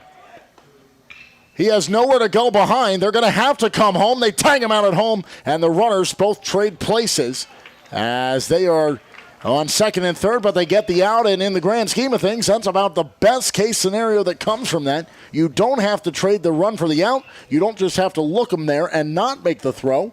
you get the rundown. And the worst case that happened there was the runner at second in Haben Siefken had already made his way to third. So had the lead man in J.J. Menacini gone back to third, he had nowhere to go.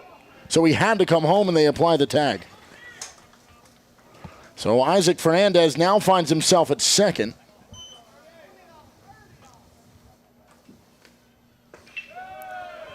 And they get the out without another run coming in. It's still a one-run ball game.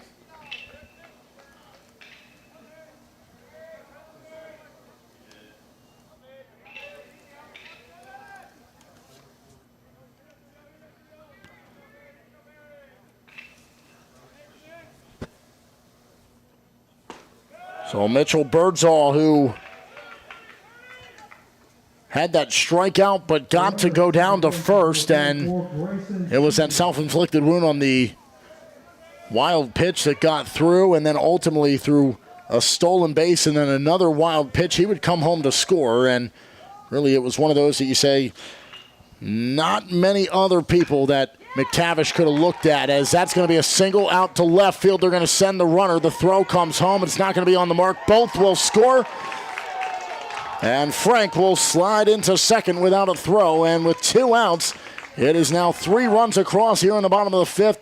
And the Royals flexing their muscle as they grab the lead and they pull away and add some insurance. Absolutely. Another effective AB for the Johnson Royals. Their offense starting to pick up momentum. Pike, they had plenty of time to jump out to a real lead, unable to do so, opening the door for the Royals. Second baseman, Brandon Frank.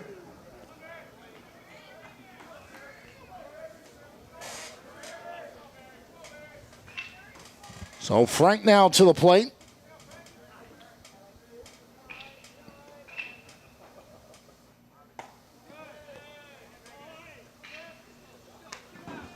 And for Shane McTavish, he's sitting there shaking his head. He helplessly watched as those runs came in. They were his responsibility. So officially, we can close the book on him. Through 4 1/3. 5 hits, 4 runs, all of them earned. 2 walks, 2 Ks through 21 batters faced. He threw 82 pitches. 4-1 ball game. Pikeville scored first, nothing since. And their second pitcher today, Isaac Berry, trying to work out of this inning.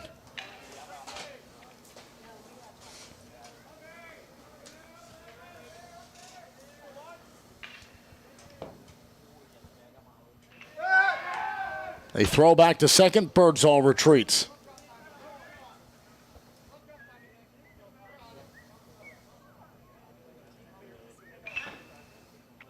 One count here at home plate for Frank. Wore one back in the second. Got stranded at second base. And then grounded over to first. That's outside, 2-1.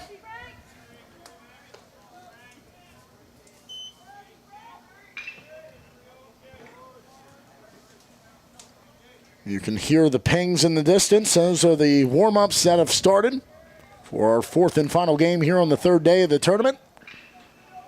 Tennessee Wesleyan will play their 2nd game. They are in the winner's bracket after their defeat of Truett McConnell. There's a sliding play at second. Throw to first in time. And that's out number 3. But not before a trio of runs come across. They tied it up last inning. And this one, they grab the lead and add some insurance. It's 4-1 as we go to the top of the 6th. Royals leading.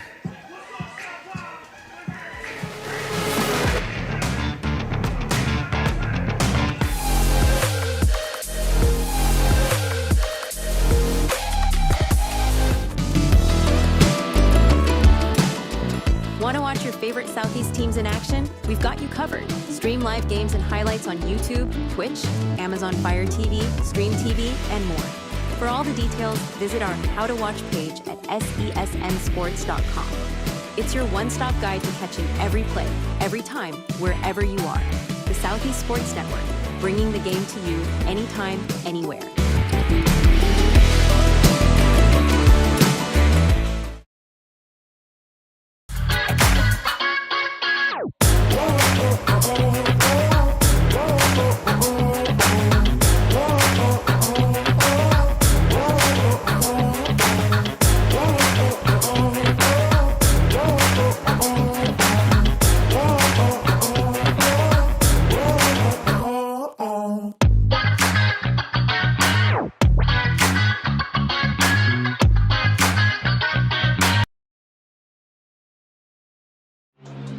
all of the ways to watch your favorite local and regional sports.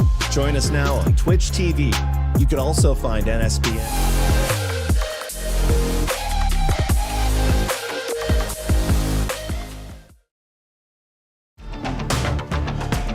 Noah Brooks leads off the 6th inning for Pikeville, who jumped out to the 1-0 lead, and he's the run that scored when he got on board with a triple, followed up by Gledhill's RBI single to bring him home. And that lead lasted until the 4th, when Johnson erased it and tied the game at 1. And then in the bottom of the 5th, 3 runs across for the Royals to make it a 4-1 ball game. And trying to beat out the throw on the play over at short. And he's unsuccessful in doing so, and it's out number 1.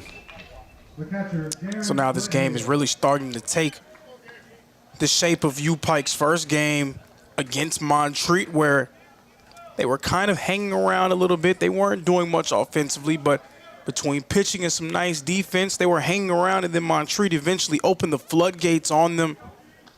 Right now, they're teetering on the edge of Johnson doing the same.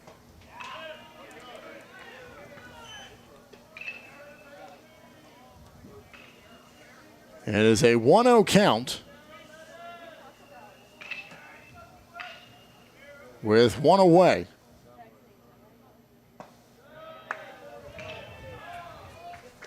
Two balls here from Reynolds.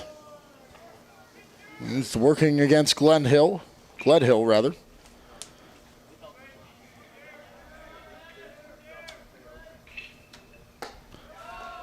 And Pikeville just hoping they can get a couple of base runners strung together, and still plenty of time. We're only halfway through the ball game to get one here, get one there. And what is only a 3-run margin. And that's snagged at third. It's going to hop away on the throw over. It will pull the first baseman in Rojas off the bag. And so there's the base hit to get things started with 1 away. Absolutely. How about that play by Mendocini, though, to keep that from careening in the left field? That would have maybe been a extra base hit for U-Pike if he wasn't able to make that one. Mason Melton, he's got a man on in front of him. Had a single back in the first and then grounded into a double play his last time up in the 4th. First pitch is a strike from Reynolds.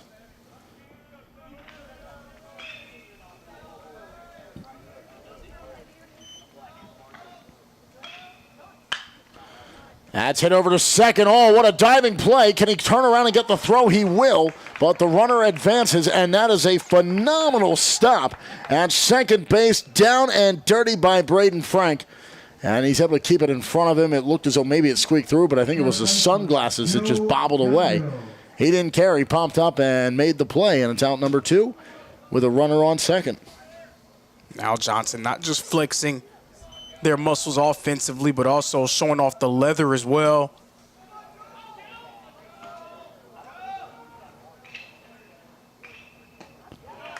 And a swing and a miss for Gagno, who is 0 for 2 on the day. But a base hit here could drive in the run.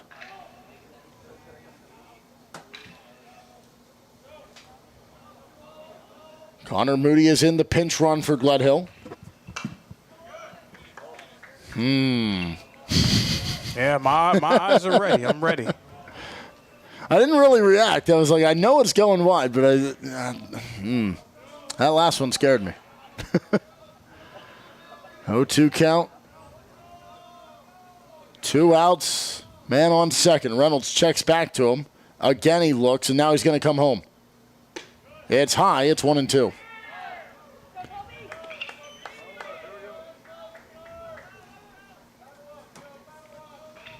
Be a nice little souvenir to take home, though.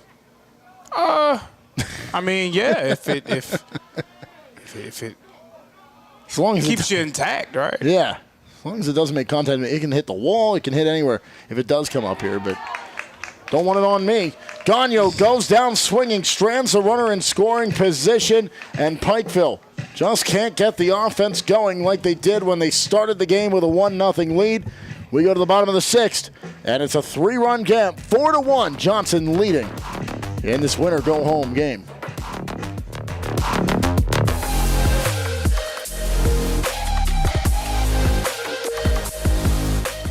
The Southeast Sports Network is now on Amazon Fire TV. Now you can download the SESN app and watch on any Amazon-enabled device, such as your Fire Stick. The easiest way to download the app is to go to our website, find the Watch SESN tab, and click Fire TV app. Then just select your device from the list. That's it. Free and easy. Enjoy watching the Southeast Sports Network on your Fire TV, Fire Stick, or Fire tablet with just a few clicks.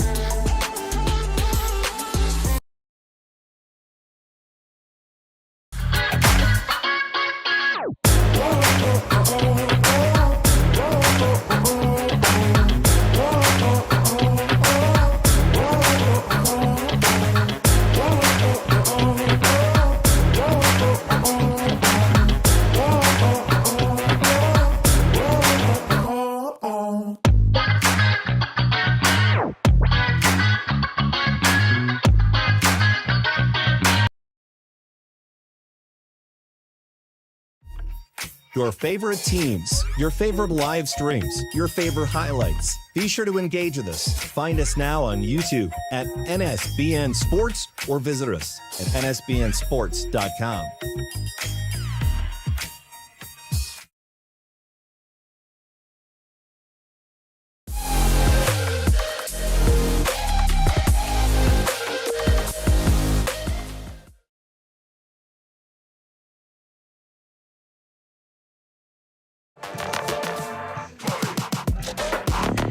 Victor Castillo is the new pitcher to start the bottom of the 6th inning, as Johnson has put in 4 combined runs over the last 2.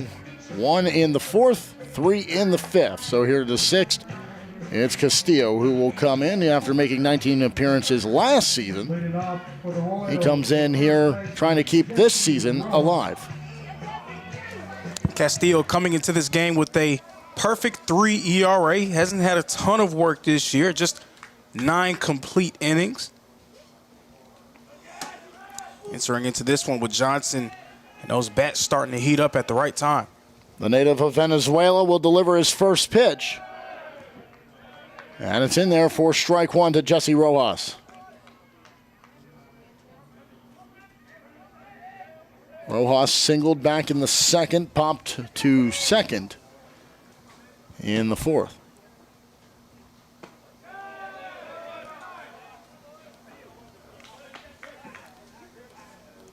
One and 1 count.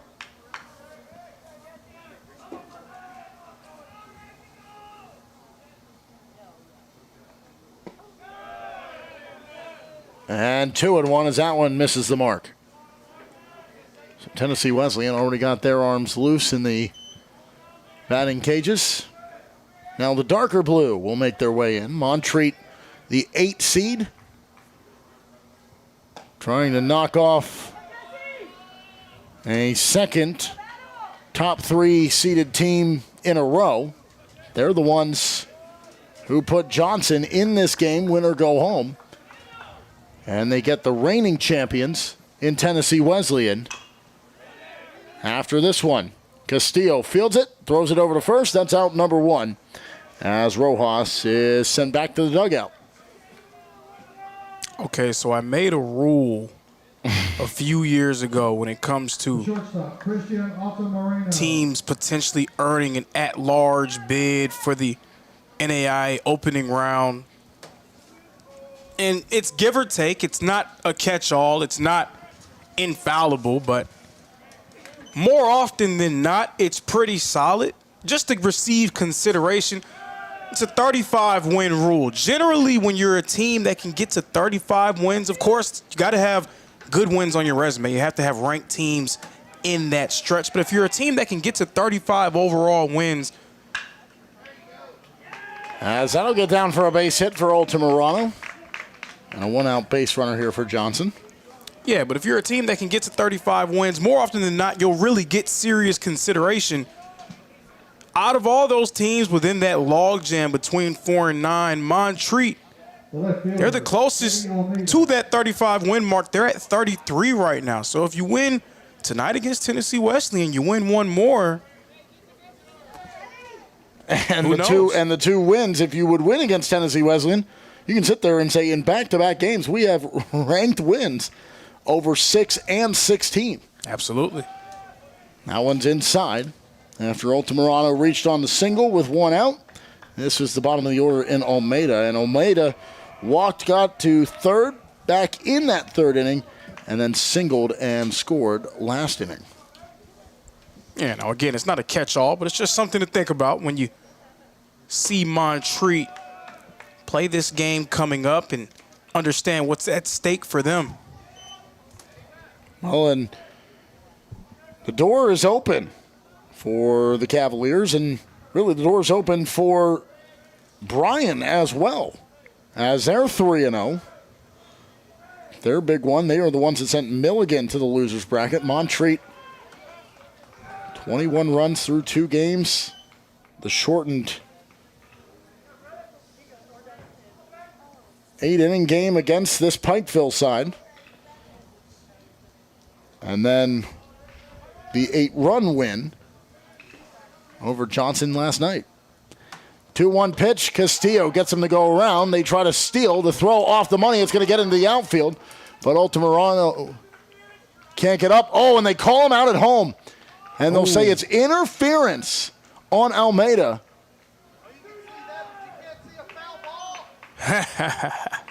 And so they will send the runner back. So it is not a stolen base. And out at home is Almeida.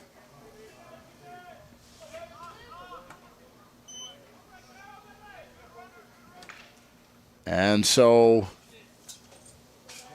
Altamirano, after a great jump, well, maybe it wasn't as great as a jump as it looked because the throw was delayed. The bunt's laid down. They're going to try to move him there anyway. And a soft toss, and it is out number 3. And this soft toss nearly wasn't fast enough, but it is a third out, and they get out of the inning. And it is still a 4-1 Johnson lead as we go to the top of the 7th. And the Pikeville Bears are bringing the bats back to the plate.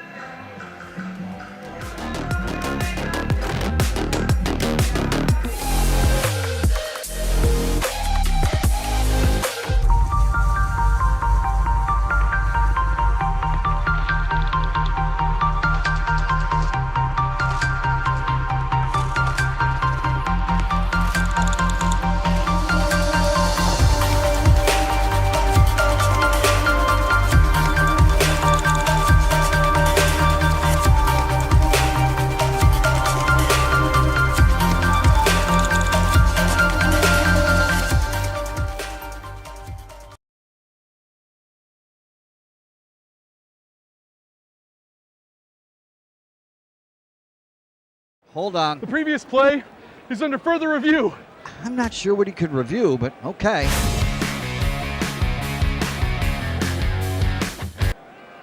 Sure has been a while. Dine in at Buffalo's Cafe for the football season.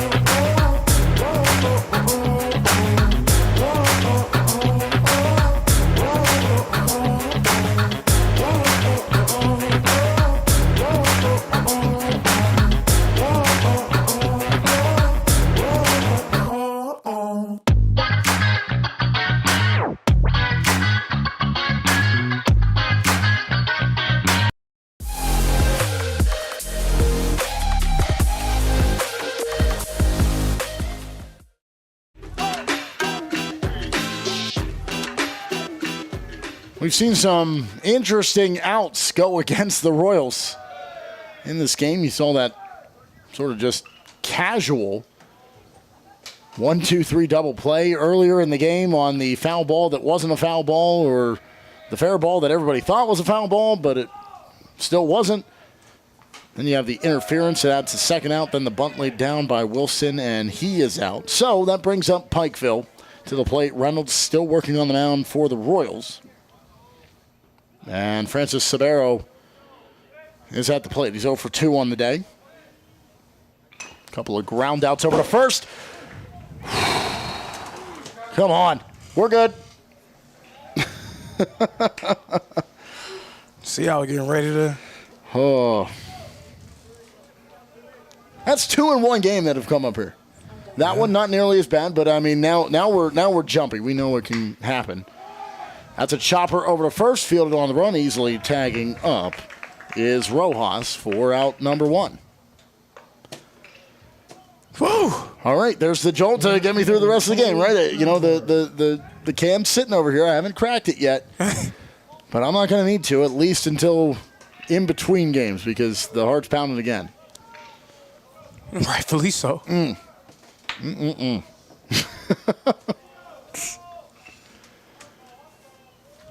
We can say self-preservation, but we're sitting in chairs and we're intently watching the ball, and when you're trying to see what happens to it, it kind of keeps you delayed a slight bit. Yeah, it's like you're tracking the ball, and then I'm tracking it. Oh, my God.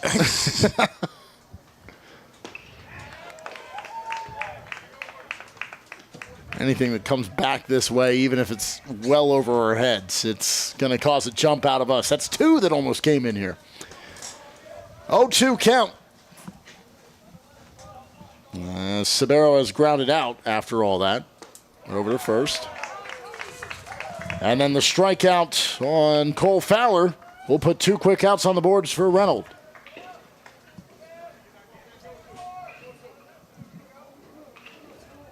The designated hitter, Sam Brown.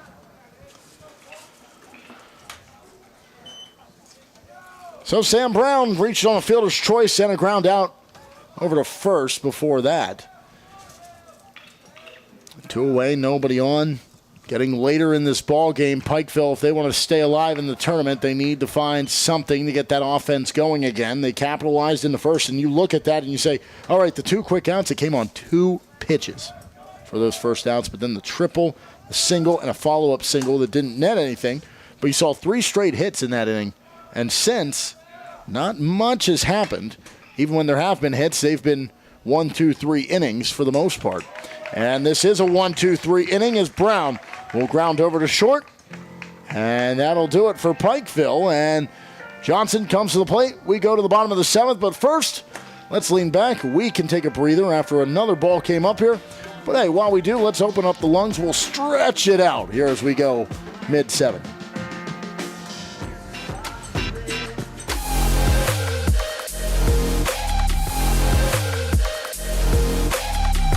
The Southeast Sports Network is now on Amazon Fire TV.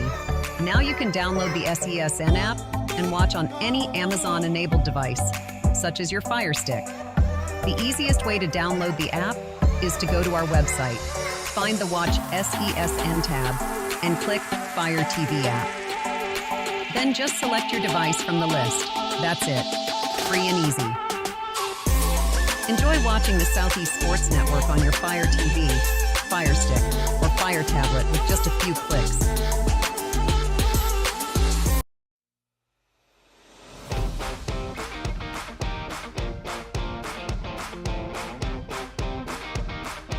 The Bays Mountain Park Adventure Course. Gear up and climb the Hawk's Nest.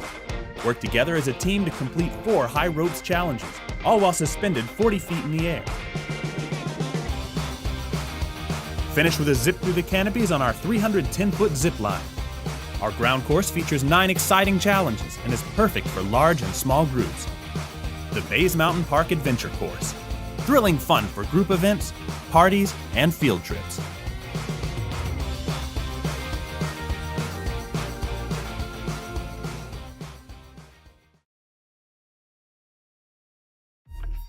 Your favorite teams, your favorite live streams, your favorite highlights. Be sure to engage with us. Find us now on YouTube at NSBN Sports or visit us at nsbnsports.com.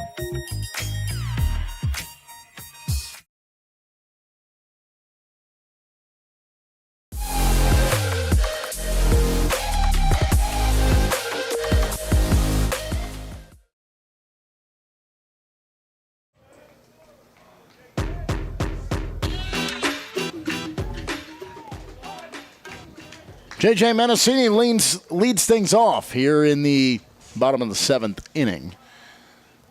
As Johnson has seen 4 runs over 2 innings in the 4th and the 5th. Not only wipe out the lead, but take it and add some to it. Both teams 7 hits. It's about what you do with them. And it's 1 run for Pikeville, 4 for the Royals. Victor Castillo, he's back on the hill. Got out of last inning. Comes in to try to continue to post some zeros and hopes that his offense can come through on the top half of the board.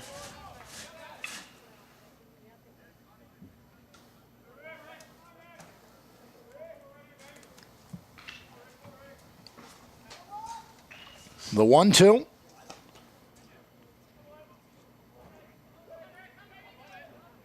And it'll move to 2-2 as that misses the mark. And I mean, just such a terrible time for U-Pike to see their bats disappear. It's been up and down for them here in Kingsport. Mendocini trying to put the Royals in a position where they can work from with the leadoff man aboard, but he fouls that just off the glove, not into the glove, so the at-bat continues.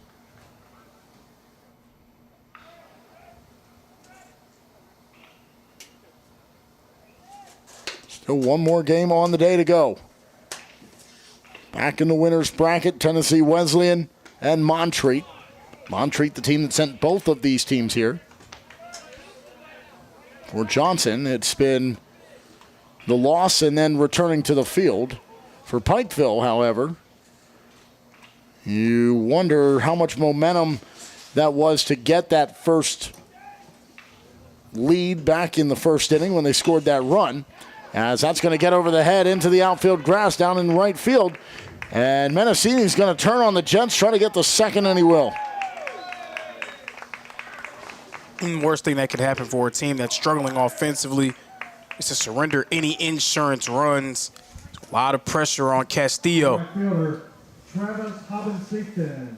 They come away with nothing in that opening round loss. Then it took them a while to get the runs going, but they did. They rattled off 14, win 14-7 in last night's game to stay here. They had an extra day, but you see, it's ride the momentum, but then the momentum just pulled away. They haven't really gotten anything going since. In fact, the runners have not made it past second base on any occasion, so they have not been truly knocking on the door as Mendocini is able to steal third and put himself 90 feet from home.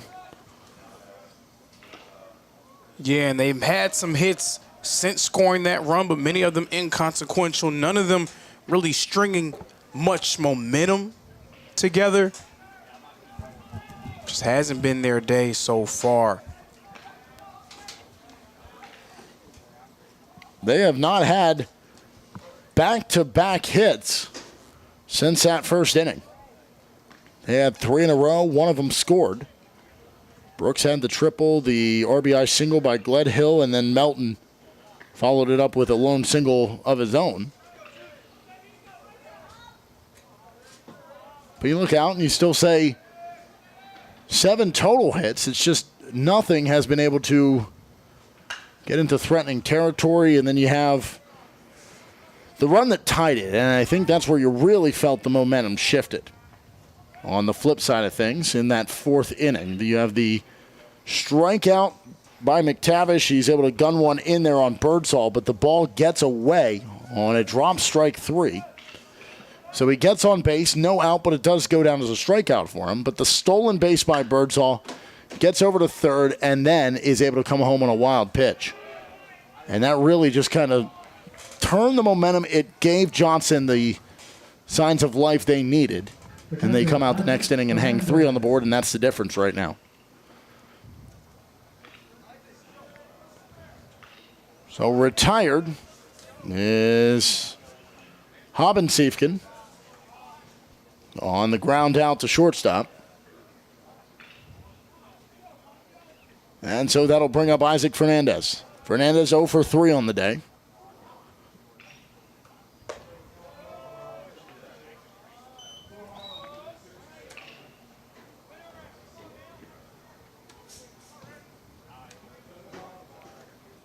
Castillo behind in the at-bat, 1-0.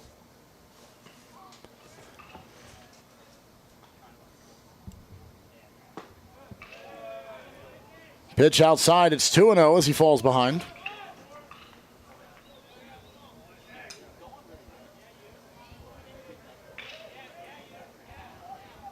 The benefit for Pikeville is they do, when they get to the plate again, in the top of the 8th, it'll be Mold, Polino, and Brooks, the 1, 2, 3 hitters in the order.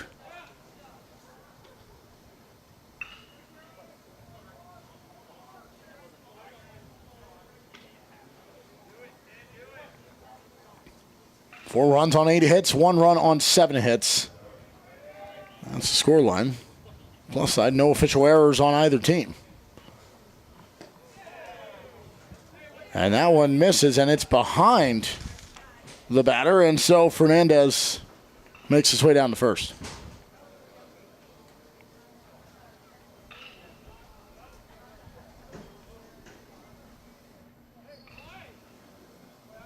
And now it looks as though Castillo will see the end of his day, as Pikeville needing to find ways to get out of these innings without any further damage.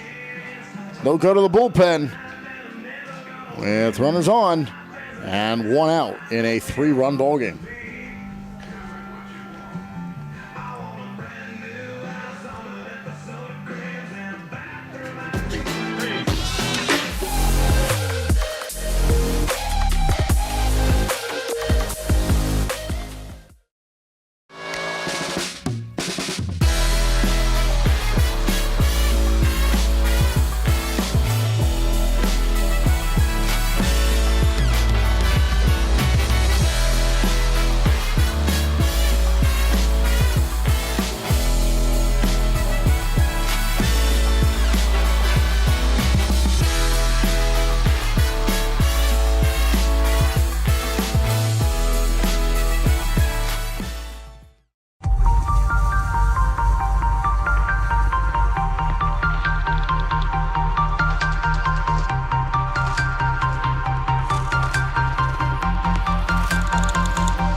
We didn't come to fix Marco's brakes because it was convenient or fast. We did it because Marco has bigger fish to fry and a lot of hungry people to feed. Kraus Family Ford. Passion drives purpose.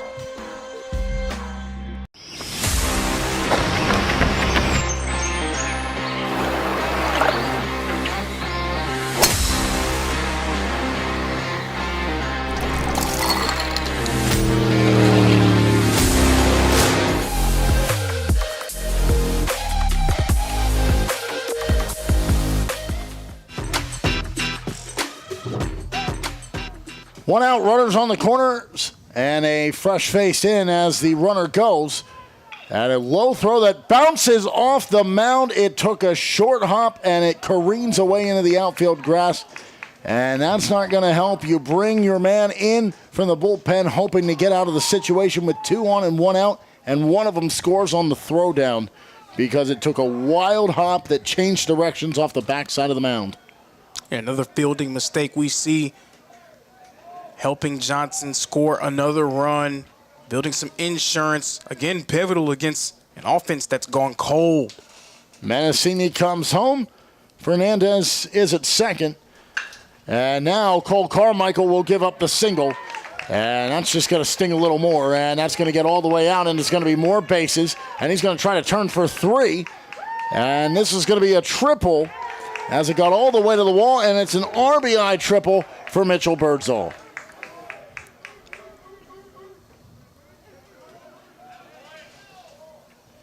You bring in Carmichael, who pitched yesterday, went an inning of work in the win. The second baseman, Brandon. But now comes in trailing in this game and quickly finds himself conceding the triple, and we can't really credit him on the other one as that one kicked off the mound on the throwdown. And there's a base hit that'll score yet another run. And all of a sudden, the Royals are just swinging at will. So now we're seeing Johnson introduce themselves to the crowd here in Kingsport, Tennessee. This is the Johnson Royal team that we've seen all year long. It took them a while to get going, but we're starting to hear the dugout chirp a little bit more. We're seeing the bats get to working. Their pitching staff has settled in. This is the Johnson team that many feel can make a run when the calendar turns to May. It's a 7-1 ball game with one away and a runner on as Carmichael continues to try to find that second out. Carmichael's normally the closer for you, Pike, so he's coming in with his team in need of 8 more outs potentially. They may need a few more outs, but they also need a lot more runs. Down by 6, 7-1. I did it again, didn't I? Yep. Somebody on their couch back home. Parents, look at your kids. If any of them are doing it, you know what I'm talking about. I don't even have to say it. You just know. You don't need to know what it means. I don't know what it means. I just know. It's provocative. It gets the people going. Gets me going. A run in the 4th, 3 in the 5th, and 3 in the 7th. And the 7th rolls on. Rojas, the batter. Carmichael falls behind here, 3-1. Frank is down at first. Mendocini comes home. Fernandez and Birdsall have 2.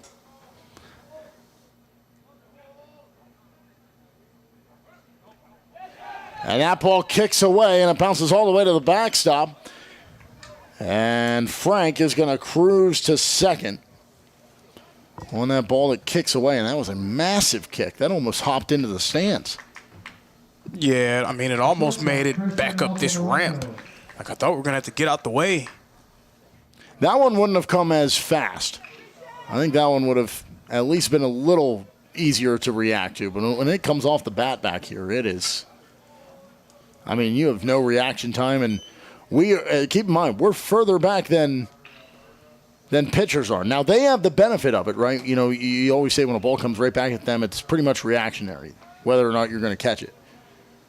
Well, it's reactionary for us because, again, we are behind, so we are not expecting it. You are expected to be ready for it when it comes back at you as a pitcher, even if it seldom does.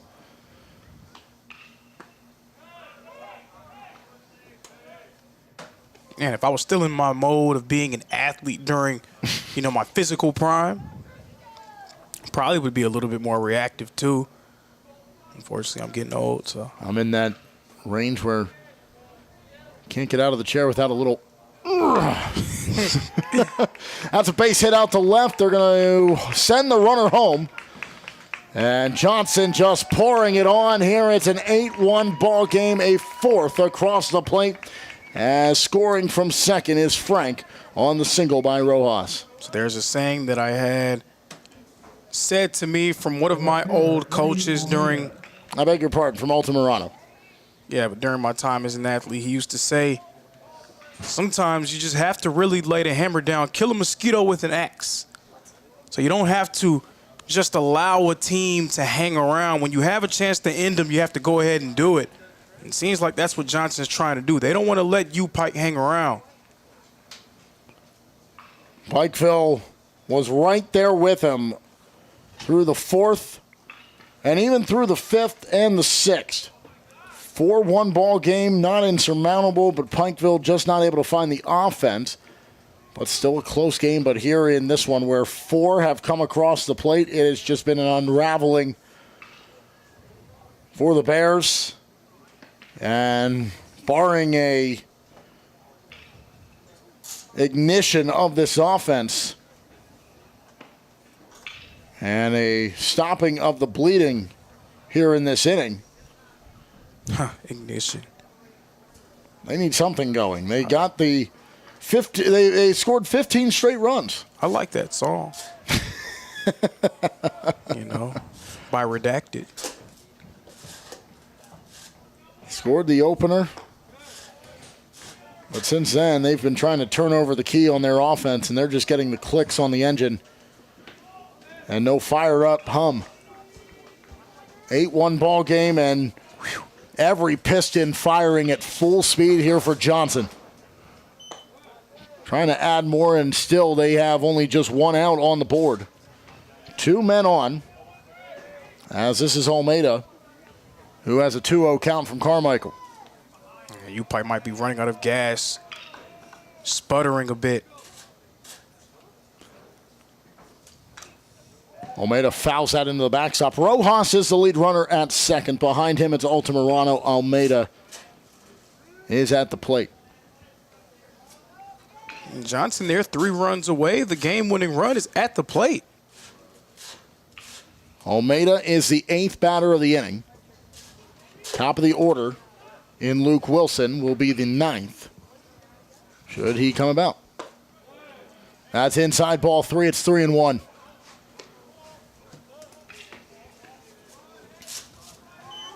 This is the Johnson we were expecting to see and fell short of delivering last night in the loss to Montreat. But here with their backs against the wall, they flex their muscles, and now the bases are loaded. And Luke Wilson, who has a hit today and has made contact on all his plate appearances, will come to the plate. And I think what today's been about is those top 2 seeds, Johnson and Milligan, really reestablishing order here in the AAC. Carmichael gotten into trouble. Not the outing he would like, as it's a 7-run ball game. And he'll head to the dugout. And from the pen, a new face. And we'll have it for you when we come back.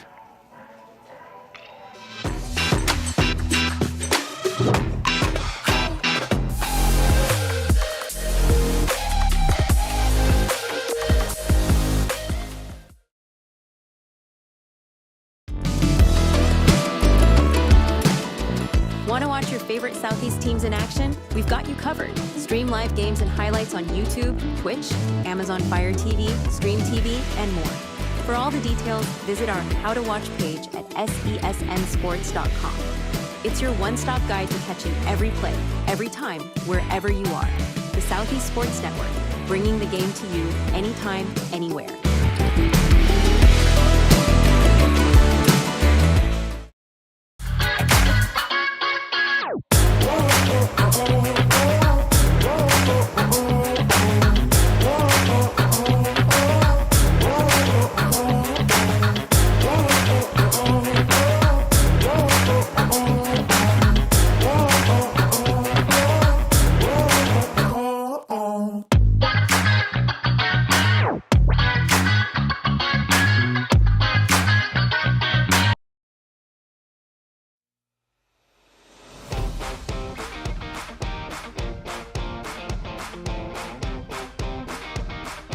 The Bays Mountain Park Adventure Course. Gear up and climb the Hawk's Nest. Work together as a team to complete 4 high ropes challenges, all while suspended 40 feet in the air. Finish with a zip through the canopies on our 310-foot zip line. Our ground course features 9 exciting challenges and is perfect for large and small groups. The Bays Mountain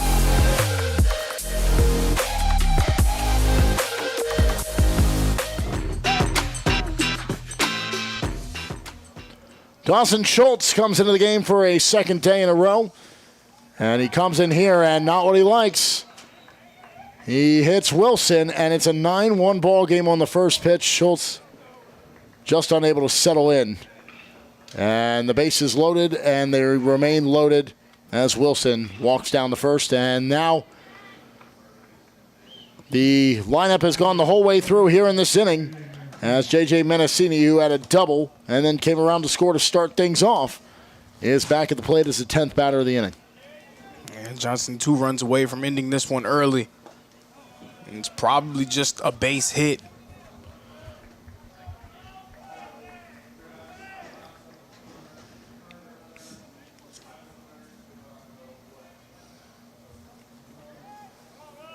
A 9-1 ball game. The rule is 10 after 7 as Mendocini swings and misses at that one.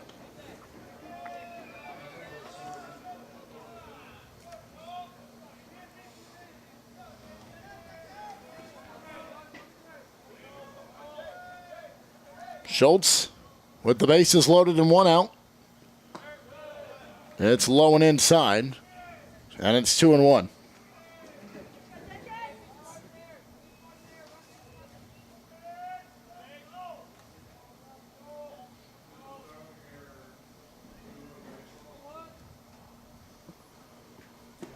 Two-one got him to go around, and it's 2-2. Schultz inherited a bad situation. The hit by pitch makes it a little bit worse for him.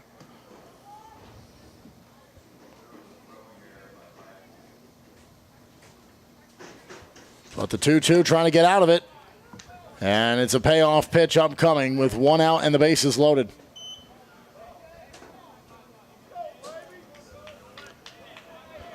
Altamirano's at third. Second is Almeida.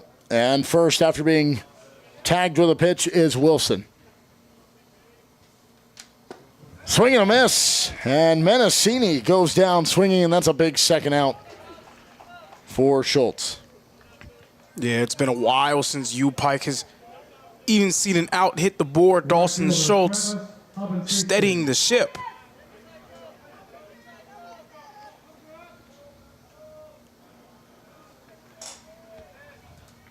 Haben Safkin comes back to the plate, 2 outs, bases loaded.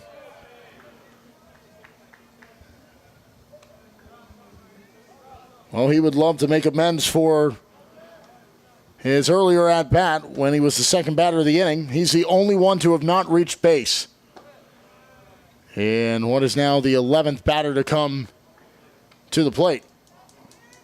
Grounded over to short, he was that lone out. Menacini now striking out for the second out, did reach his first time up. 2-0 count. And out in front, 3-0. Is the batter, Haben Safkin.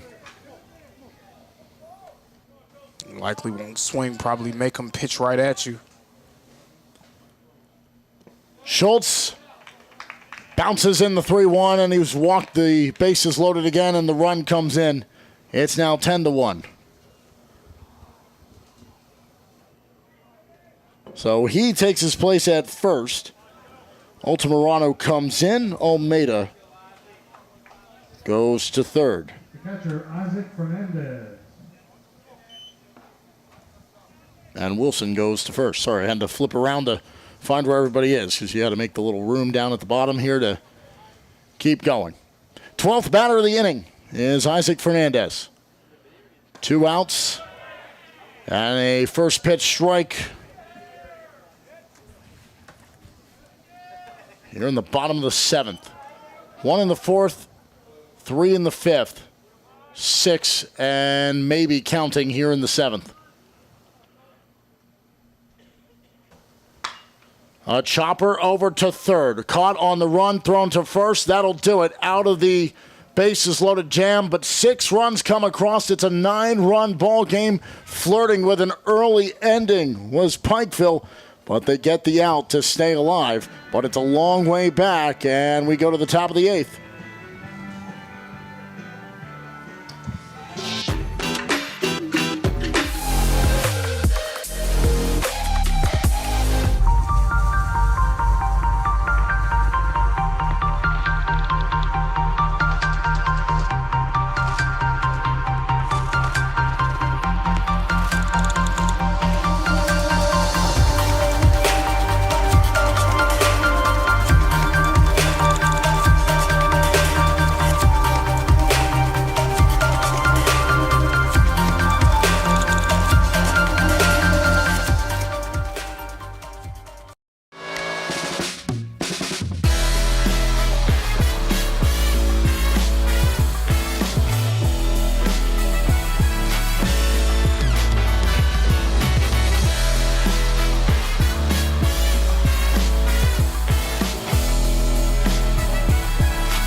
Your favorite teams, your favorite live streams, your favorite highlights. Be sure to engage with us. Find us now on YouTube at NSBN Sports or visit us at nsbnsports.com.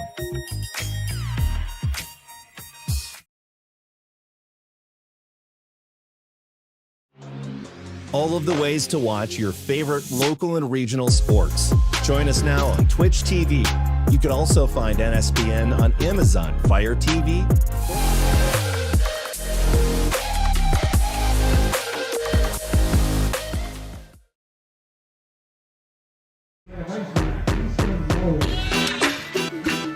Top of the 8th inning after 6 come across to blow this game wide open for the Johnson Royals. This is more like what we expected to see out of the number 6 team in the country.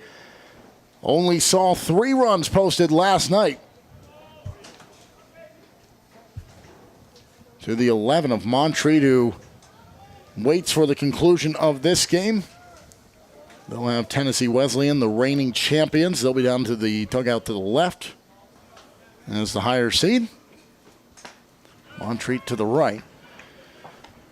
Colby Reynolds trying to go the distance here. And if his offense can pull through in the bottom half of next inning, maybe that distance is a shorter distance than expected. As that's fouled off. 9 runs. 1 shy of the shortening of a game. Pikeville played an 8-inning game against Montreat in the opening round when they fell. That was a 10-0 ball game. Here in the top of the 8th. It's the top of the order, Easton Mold, with a 2-2 count from Reynolds.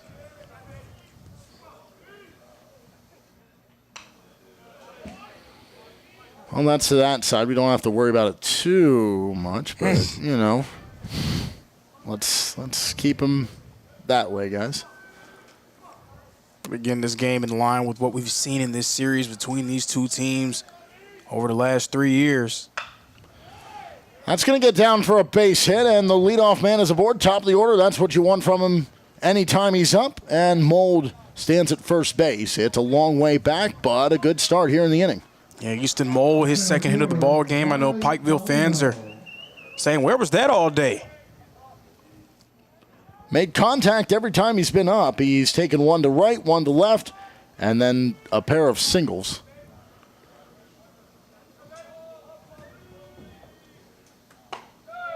And now Polino steps in as the second batter of the inning.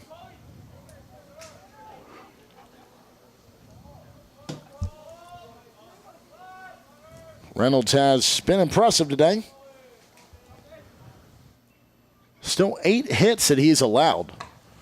But the difference in the game is what they've done with those hits. 11 hits, 10 runs, which, well, you can just go back to that last inning on the walks, the hit by pitch, and how all those runs came in. But still, when they have gotten hits, they've been effective in producing runs. As Johnson. There is the one error for Pikeville as well. 1-2 count here for Polino after he fouls that off. Again, final game of the day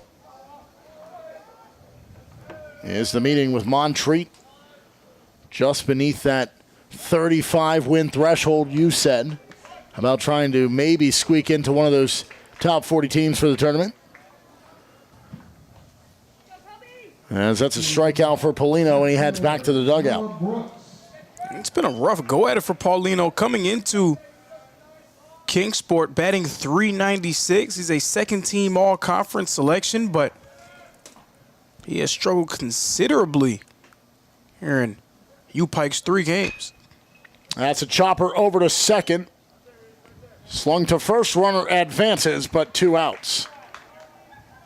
And it's all fine and dandy if you can get a man on board, put him in scoring position, even if you drive him home. But the 2 outs really kind of limit your options and limit how long you have to work with.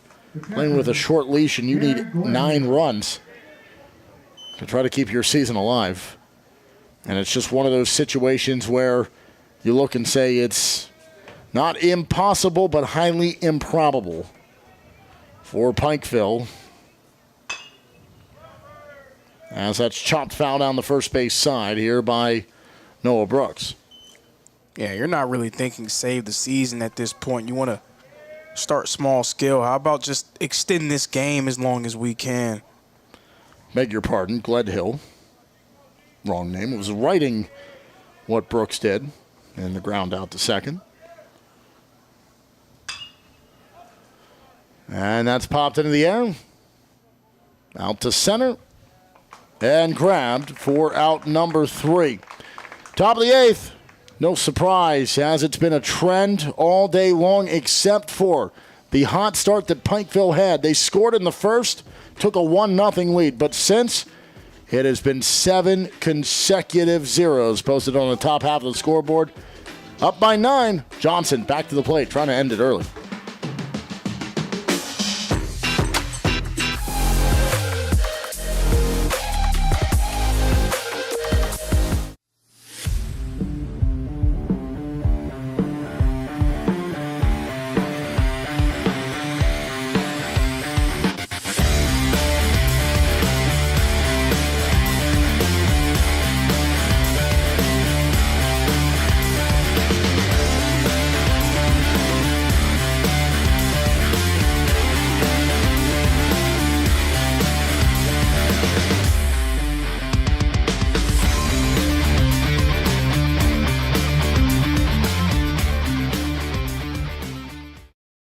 The Southeast Sports Network is now on Amazon Fire TV.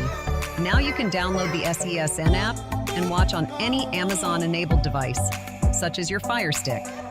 The easiest way to download the app is to go to our website, find the Watch SESN tab, and click Fire TV app. Then just select your device from the list. That's it. Free and easy. Enjoy watching the Southeast Sports Network on your Fire TV, Fire Stick, or Fire tablet with just a click.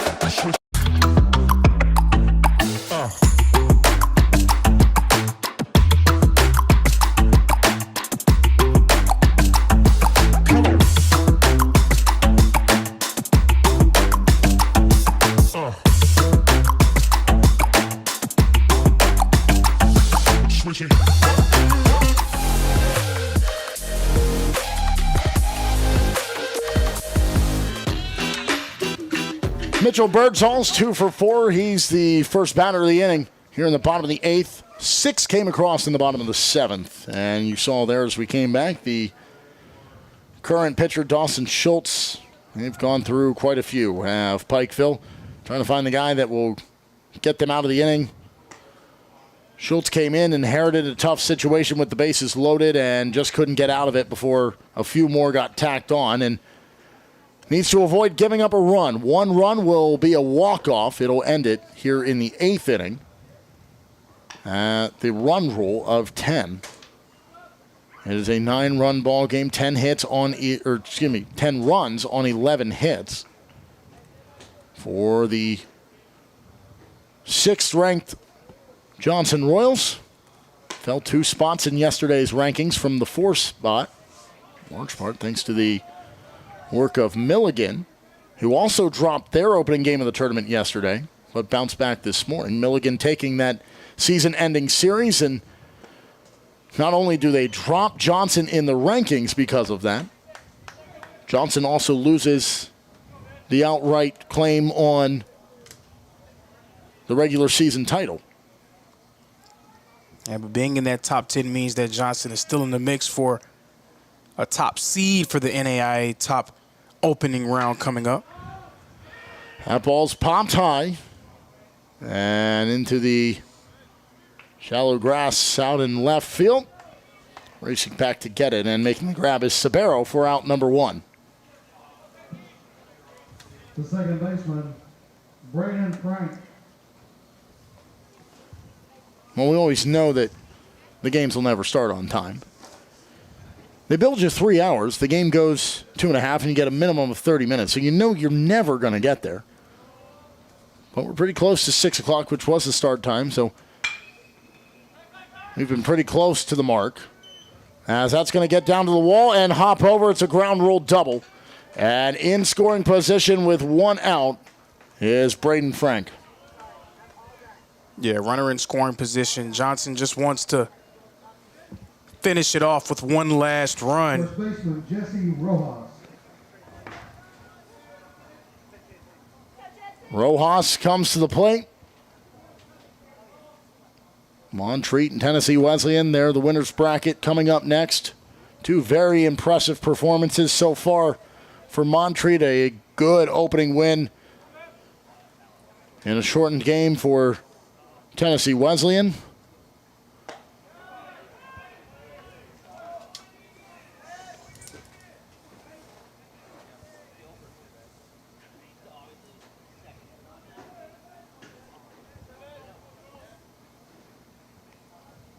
A 1 count here for Rojas. Schultz. And he hit him. So 2 on as Rojas makes his way down to first.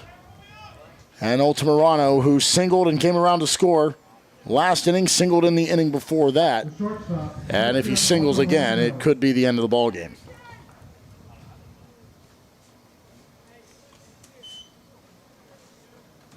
It was a tight ball game all the way up, even into the 5th when the 3 runs scored. But you just felt like they couldn't have allowed that. At a 1-1 game, they needed to get some defense. That's a chopper over. They will get the 1, they will get the 2, and that'll do it. So we will go to the top of the 9th and see if we need the bottom of the 9th, but highly unlikely unless a miracle comeback for Pikeville. Down 9 runs, rather.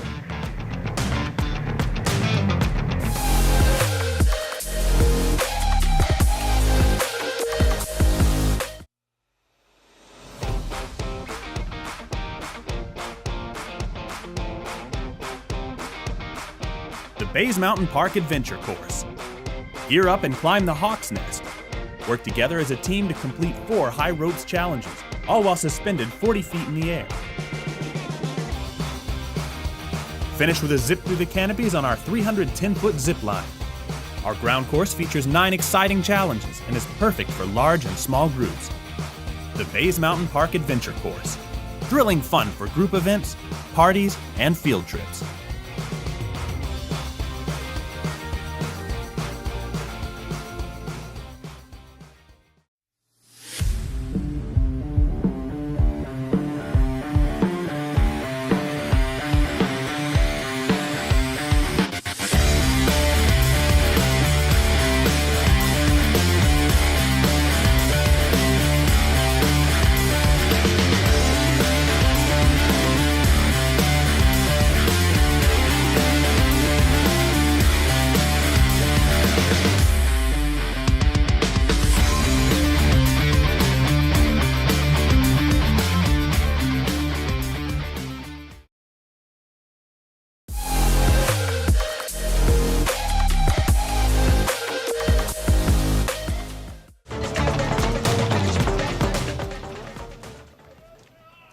Mason Melton will lead off the top of the 9th. They're going to need a miracle comeback and the old Little League turn the hat upside down and inside out. Put the rally cap on, they're going to need one, but they need to get something going if they want to start a rally, and there's been nothing doing. 8 hits, 1 run. Nothing has been threatening since that first inning. And Colby Reynolds is trying to close this game out and go the distance. Yeah, now our schedule for tomorrow is starting to really take shape. So Johnson's going to move on. They're going to play. There's a chopper to third. And that'll be out number 1. 2 outs to work with. Yeah, but Johnson's going to move on. They're going to play that game at 12 p.m. tomorrow. First baseman. They're going to play the loser of Montreat and Tennessee Wesleyan. You know, Johnson don't want to try to pick and choose and really anger the baseball gods. But you know they would love to see Montreat again, especially after what Montreat did to them yesterday. Well, if you get a scoring performance like this, That's a tight ball game. That is a one-run ball game. If you take Montreat's performance, match it with this one, you got an 11-10 game, and still Montreat, by that, let's call it fairy tale standard of matching them up, would still win the game. But it's what we've seen out of Johnson today and how they've been able to fire and take advantage of things. Now, keep in mind, some of these have been sort of self-inflicted wounds. You saw the one that kicked off the pitcher's mound on the throwback. You've seen a couple that have gotten across home plate because they've kicked away or they've been a wild pitch. It's another thing we've talked about all day long. When you're trying to pull an upset, when you're the lower seed, you cannot make mistakes that cost you a run. And that's out number 2. And Gagnon is retired, and that means Sabero represents the final lifeline to the season for the Bears. But yeah, that's a great point. Just too many costly mistakes, costly errors, really dooming you, Pike, in moments where they needed to be crisp. They were anything but. Reynolds here in the top of the 9th. 8 2/3. He's got 4 Ks. The 1 run, it was earned. But trying to earn a bounce-back win in this winner-go-home scenario, and got a little dicey early on when they gave up the lead, couldn't score through the first 3 innings. But when they started scoring, they have not stopped. 10-1. Then it's 1-2 at the plate.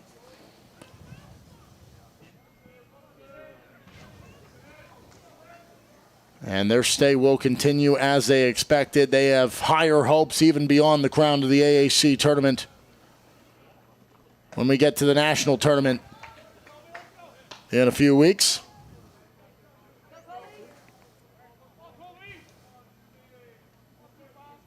Two count, 2 outs, nobody on in this 10-1 ball game. Johnson trying to seal the deal. Swung on and missed, and Reynolds goes the distance. They get the win. It is a 10-1 final, and Johnson, after a lackluster opening day game yesterday where they fell to Montreat 11-3, they bounce back and win 10-1 over Pikeville. The Bears season comes to an end, and Johnson, the 6th-ranked team in the land, says we won't lose twice. And they bounce back and get a massive win here to keep on playing here in Kingsport. And that brings the end to this game. Our next game coming up in just a little time into the evening hours. The winner's bracket sees Montreat, who sent Johnson here with that win last night. And they get Tennessee Wesleyan, who will appear in the tournament for just the 2nd time in this week here on day number 3. 4th and final game coming your way in just a bit, but here for this one, 10-1 the final. Johnson makes amends for yesterday's shortcomings. On behalf of our entire crew, for Lorenzo Robinson, I'm Mark Shelley, bidding you a very pleasant adieu.